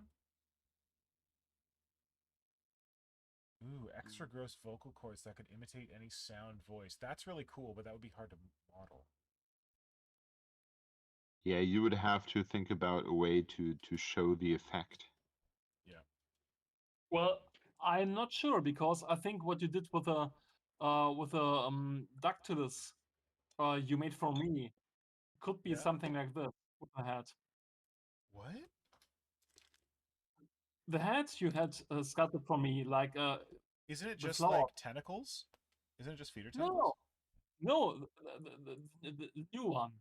Oh, the gun beast. Exactly, where the head just opens like a flower, and this just might be this kind of effect. Interesting. I feel it. Hmm. Yeah. I do want to do another like creepy head brain eye flower. Okay. How does that work for a gaunt specialist? What is that? It doesn't have to be a gaunt specialist. Or like like a kill team specialist. Like what role does an opening head flower play in a kill team? Well, I think the suggestion was awesome, just to make it not like a radar dish, but like being able to project all kinds of sounds and impressions you would want the kill team to make. Like imagine the scene in a movie where the Gaunt was like, and like 50 meters away there's a sound like exactly what you kind of want, like a twig breaking or something. Yeah, or a because person talking. The Gaunt is making the sound. Scary stuff. Just like the Predator being able to replicate human voices, which was forgot that scary. Absolutely. And you can imagine the same with the Gaunt. Yeah. That's cool. I think that's a sound concept. Kajan just said, "Com specialist." Didn't we do that already? Or is that a joke? Oh, the comm specialist is the eyeball guy? As the voice changing one. Hold on, I gotta grab my bits box. I'll be right back. You guys keep chatting. Okay.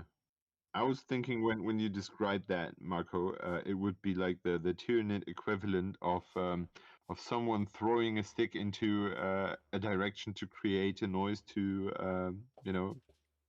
get the wards wander in another direction. It's telepathy. I had exactly the same thought, just more clever and just more refined.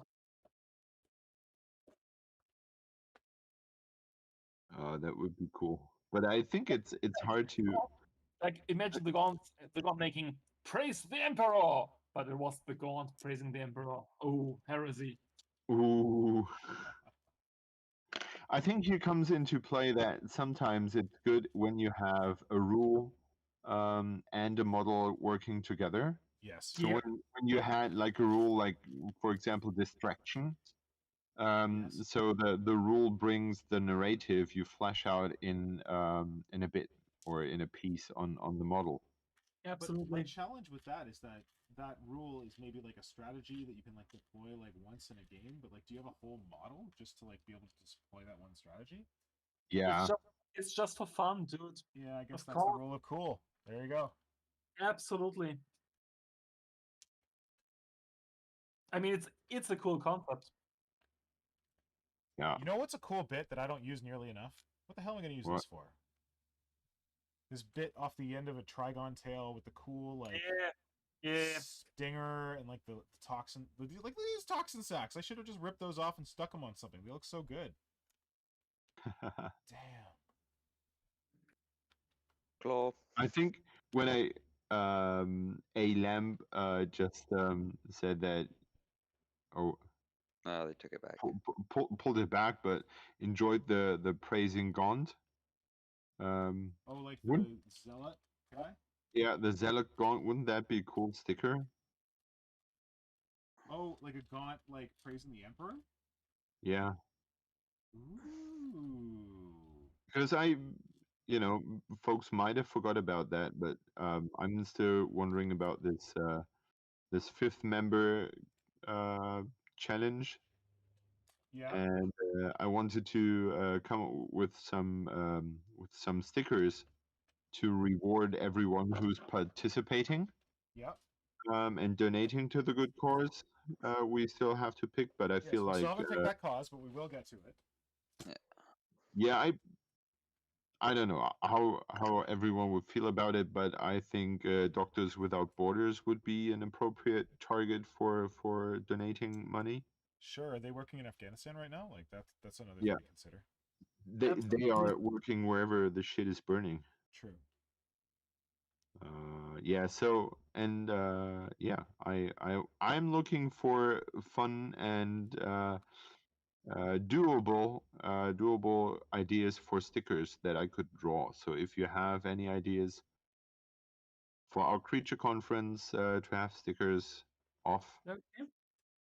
please. Yeah, please share them now. Like if you got ideas right now, you can share them in the chat.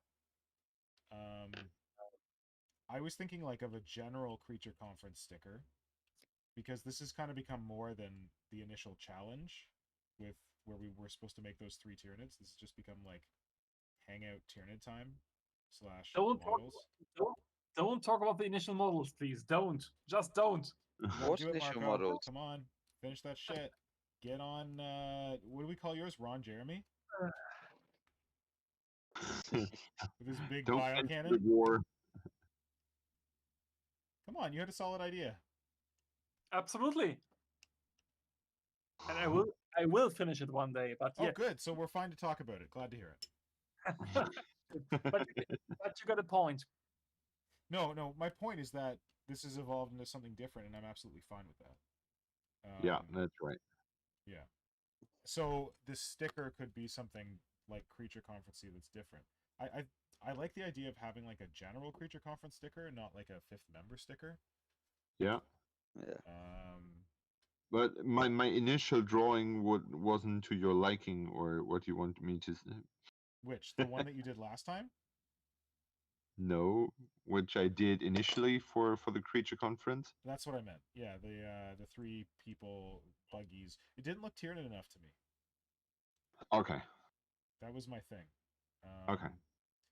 And yeah, like let's take the time. Like it was also like you did it very quickly, right? And you like were rendering it with like your kids' pencil crayons or something. Yeah, sort of. Yeah. So like let's take some time. Let's get a little fancy. But like, what about all these ideas of people like? We got a lot of crazy ideas. Maybe one of these operatives, maybe like a Hypnotoad, but in Tyranid form, or the Gaunt saying "Praise the Emperor" or something. I don't know. I don't love the "Praise the Emperor" because Space Marines are horrible. But if you can think of a good way to do it, then let's see it. If any of these things speak to you, just go for it. Yeah, of course. But so far nothing has like been the oh my god, this is so good, I want to do this immediately. What about a Gaunt who looks like they're streaming, like with like a headset on, like sitting in like a gaming chair? Good. That's good. Because that's kind of like a creature conference thing. Yeah. Yeah. It's a streamer Gaunt. Yeah. It's a streamer killer. Yay! Awesome. Oh no, okay. You know what you need to do? Oh, you know what you need to do? Classic Screamer Killer Carnifex with a headset in a gaming chair, trying to use a mouse with its big Streamer Killer claw, and it's going to be a Streamer Killer. Having the worst pun possible. Yes! Okay, I hope you feel that, because I'm feeling that. Oh, that's good. And if you're not feeling it, let me know, and I'll go talk to Tom about drawing it, because I feel like he could do that too. Nice. But if you like it, I want to see your version of it. I don't know if you like it, though. I think it's hilarious. Great.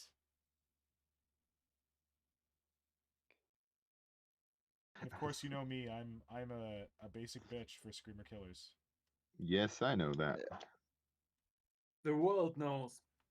Good. I made my brand clear to everyone. Definitely. You have left your mark. Nope. Oh god. Okay, I have settled for no apples on the back. I think one bag of apples. Are you working on screen? Is the video frozen? I think the video is frozen. I think you were off screen. I don't know. No, the video's frozen. I can see it now. I think it came Okay. back. Flynn, Good. what's going on in the chat? So in the chat we have Kajan going. Ron Jerry might no longer be PC given the trial that has just started, so we might need to rename Marco's model. Ron Jeremy's in a trial? Yeah, I just had a quick look up Oh, I about didn't hear it. about that. Yeah, it's only started like today, and it's the first I've heard about it. So I was not aware. Sorry about that. we might need a different name then. Well, we didn't. I don't think Marco ever enjoyed the name Ron Jeremy for his. A trial. I think it's about abuse, something like that, isn't it? Yeah. So anyone is actually surprised by Ron Jeremy being in a case like that? Good point. Not really, but it's more of we don't want to have the association, as we should say. Mm-hmm. But Casual goes, I like the idea of a cartoon sticker with Dim Karen, Marco's model. We just need a name for whatever Nick did, which I remember would be called it as the Death Daisy. Yeah, floaty ball sack. Yeah, it was going like Dim Karen would be a Dim Karen with a handbag demanding to see the manager, which happens to be no. Dim Karen wants to speak to the Synapse creature. yeah. Wants to speak to the Norn Queen. I'd like to speak to the Norn. Yes! Oh my god, I want that too, Simon. Dim Karen wants to speak to the Norn Queen. Make sure she's standing on two rocks and not actually touching the ground. But who are you gonna have her talking to? No, she can just be on her own. Just like a isolated sticker of Demacaron standing there in like high heels and with a bat, and the high heels made of rocks, and a purse, saying, "I'd like to speak to the Norn Queen." Don't forget the hair. Yeah, have a stupid fake hair. Like feeder tendril hair. No, just like human hair. All right. Like a wig. Yeah. I like it. There you go. That's 2 ideas. We are getting there. The Death Daisy, if I had to make a Death Daisy sticker, it would just be like the Death Daisy flying with a fart noise coming out of it. Yeah. I guess that's not that exciting. We're already getting some new names for Marco's one. Oh yeah? Like what? So Barghouse has gone the cookie monster, maybe, because he's eating the things out of the arse. Darth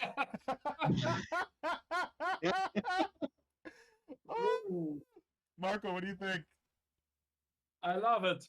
But Darth Bob's got an alternative of, if that's the case, Marco should be called Taco Bell. You don't buy food at Taco Bell, you just rent it.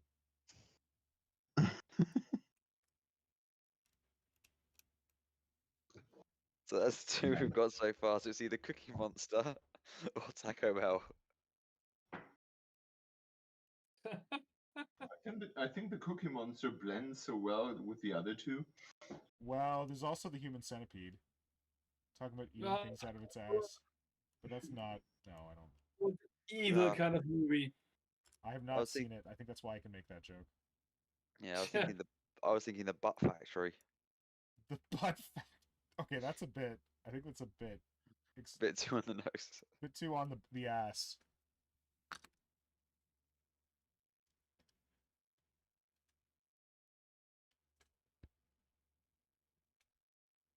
Or David Hills has gone Mark Donalds. Like McDonald's? Yeah, but as in Marco. Mark Donald. Okay. I'm still thinking Cookie Monster's the best out of all of them so far. The French victim is now a cookie. It is.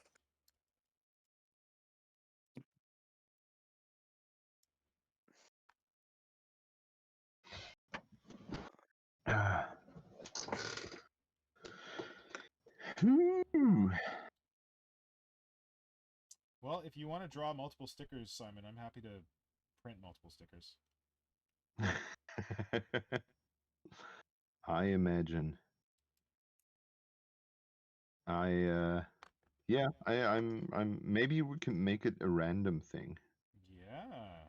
So when the goal is to get as many people as possible to donate, maybe the idea could be, there's a we make a couple of designs, and if you want to have all, you can pledge like, I don't know, Well, $20 and you get one each.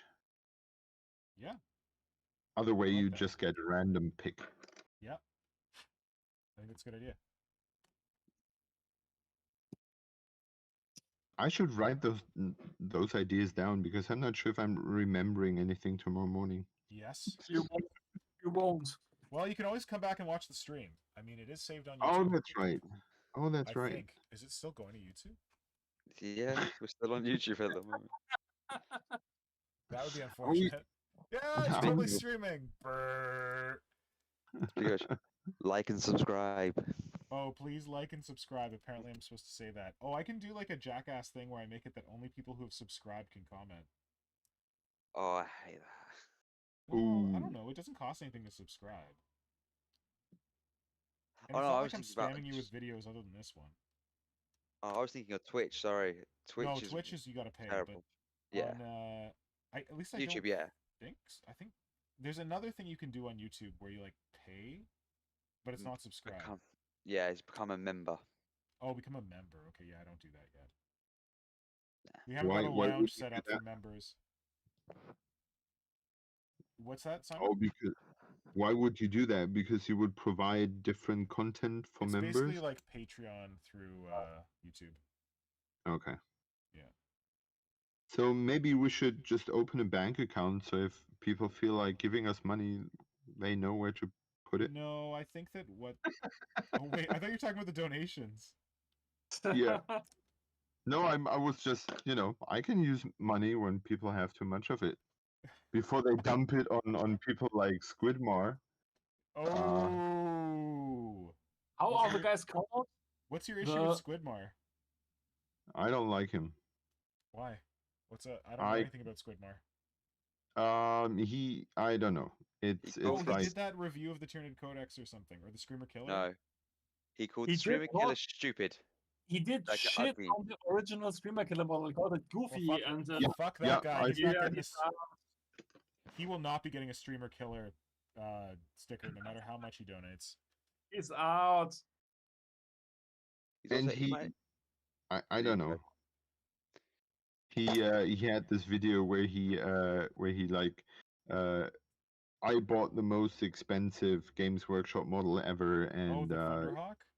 Yeah, and he builds it up, and you ask yourself the whole time, why am I watching this, and why should I just not skip forward until the very end and see if he paints it at least decently?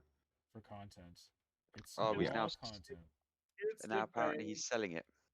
It's clickbait. It's clickbait. Yeah. Yes, it is. Yes, it is, and that's I guess why I don't like him. I think he's not one of the bad guys, but his channel is so stuffed full of clickbait. It's not funny. Well, I don't know. I guess that's the kind of content some people want. Yeah. Sure. Yeah. But also, people go to McDonald's. Absolutely, absolutely. Like, how is the gang called, which made a business of promoting their Blanchitsu style models? Like, oh, let's not talk about them. Okay, let's not. Yeah. Steel Blizzard. Steel what? No, I'm making something up. Yeah. Yeah. Steel Blizzard. Yes, it was probably Steel Blizzard. People look up Steel Blizzard if you want to know what they're talking about. Let's just quickly create this hashtag for bullshit.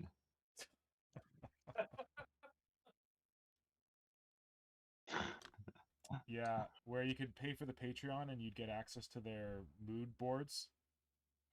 Yeah, Steel Blizzard. Oh shit. People look up I need Steel warning! Blizzard. Sorry. Sorry, that was probably a bit loud. Nora's just like, hey, dinner's ready. I'm like, I need to wind this down. I can't just jump off. You could. Yeah. There you Well, go. But it Simon, would be there's another shit. sticker, Steel Blizzard. I don't know how that's gonna work, but Yes, Steel Blizzard. That's good. Steel. and pointy parts. Don't forget Verdant Things planet. I had forgotten. Bullshit brands. Bullshit. These are all the bullshit Creature Conference brands.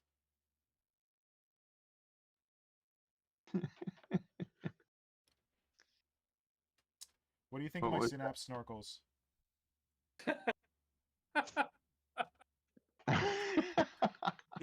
The bestest ever.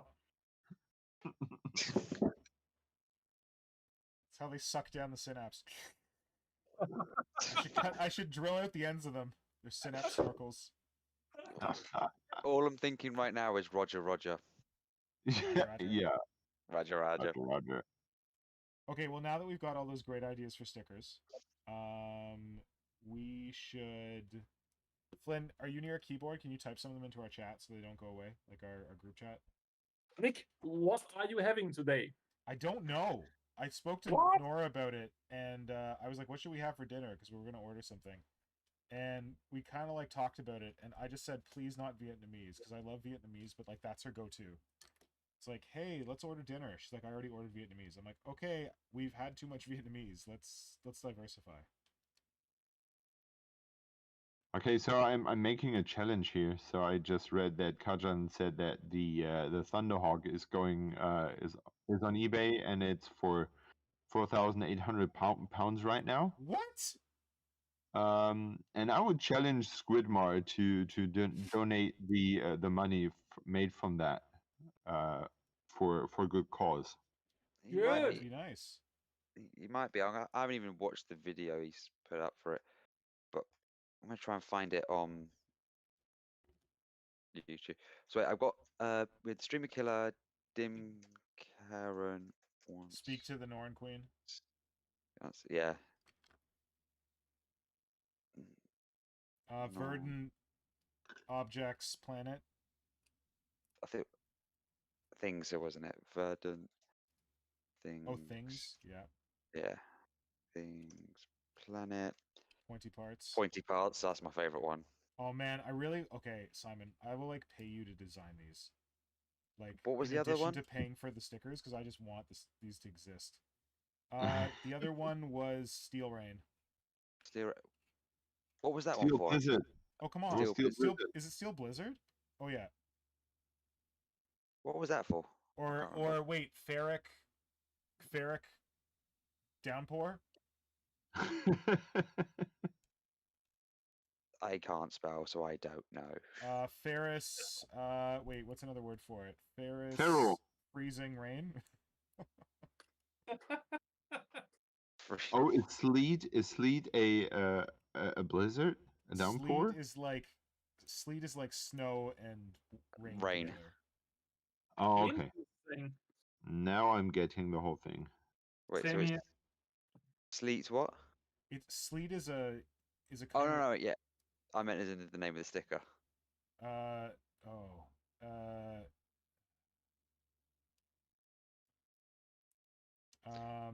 think Drizzle. Let's do Drizzle. Let's do Steel Drizzle. Drizzle, Steel Drizzle is awesome. Yeah, because it's kind of playing with the how epic.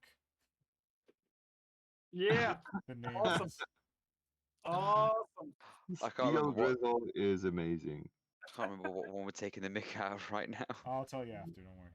Yeah. We're not taking the mick out of it. We're taking the migs out of it. Does that get you there? No. Okay, tell me afterwards. Oh, I've seen another Metal Thunderhawk though. You and your jammy eBay abilities. I just typed in Metal Thunderhawk. I think you just like hack eBay. That's like your job. He is eBay. Flynn is eBay. Yes. Well, if any of you want one, it's going for £2,100. I do not. Awesome. But sorry, that's for a Space Marine? No thanks. That is made by Squidmar, isn't it? No, this isn't the Squidmar one. Well, that's the new one, right? That's because it was a collector's item. Like I remember when this thing came out in White Dwarf, and you could order it. It was like $400 or something, and we were like, "Oh my god, $400? Are you crazy?" Oh yeah, it's stupid. Blessed are the times. Yeah. Yep. Back when you could buy Castle Grayskull for $50. Yeah. No, it's Okay, guys. Now it's 99. Apparently, I have to go because my dear and faultless waifu has arranged dinner for me. I'm a very lucky man. Watch your back! Whoa! Look out! Your wife is there. She has dinner. Go, Yeah, go, I gotta go! roll. I gotta roll. But this has been fun. Thank you. I'm really excited about these sticker ideas. Honestly, let us know if. Oh, we missed Lamb. Bye, Lamb. Bye. If you have more, Wait. Oh shit! Tom did another one. Ding of Missing Spirits. Where's Did you get that one? Yep. Yeah. Yeah. Wait, I want it to be Ding of Misplaced Spirits. I don't get it. We'll tell you after. It's Bell of Lost Souls. Oh.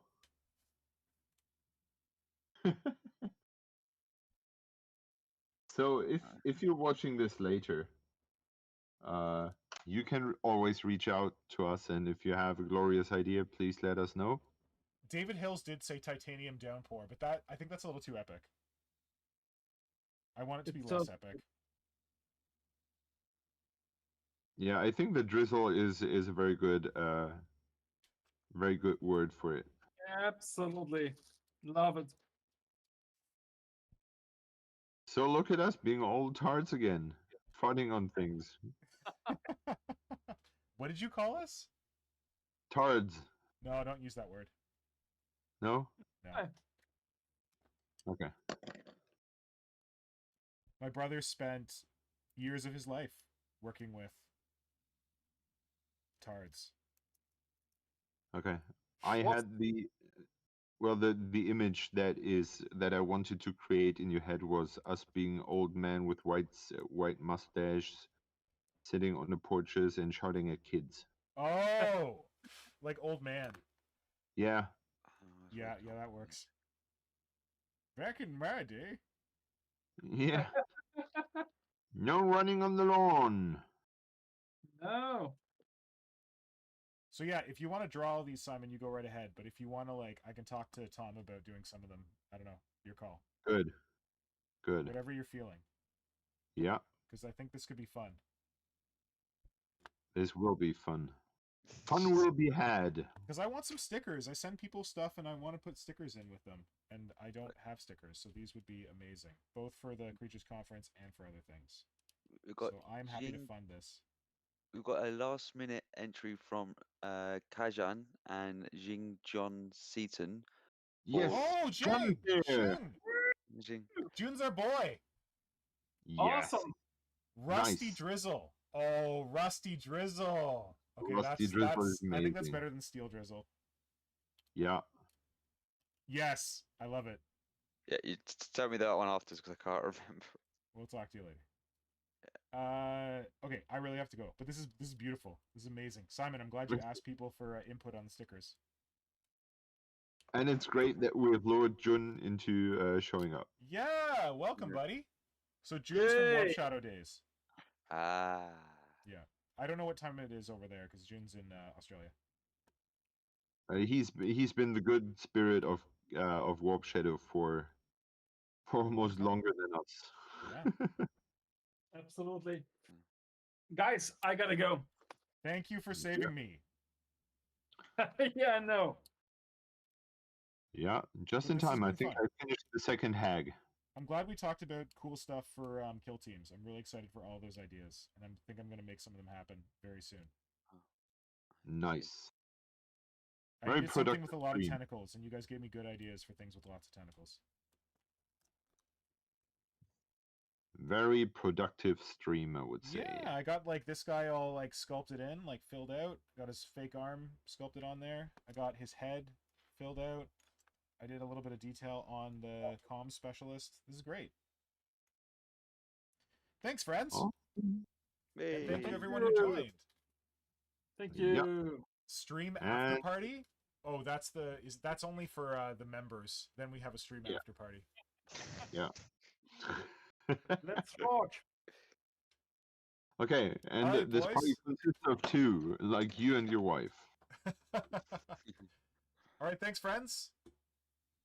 Have a good night. You too. Good night, gents. Thank you. See you soon. Okay, Bye-bye. bye. Bye-bye. Bye. All right. I'm watching to end the stream.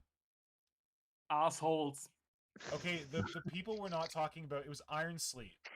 Yeah, I saw it off, Bob. I know. What is the beef? Because I have no idea. The beef with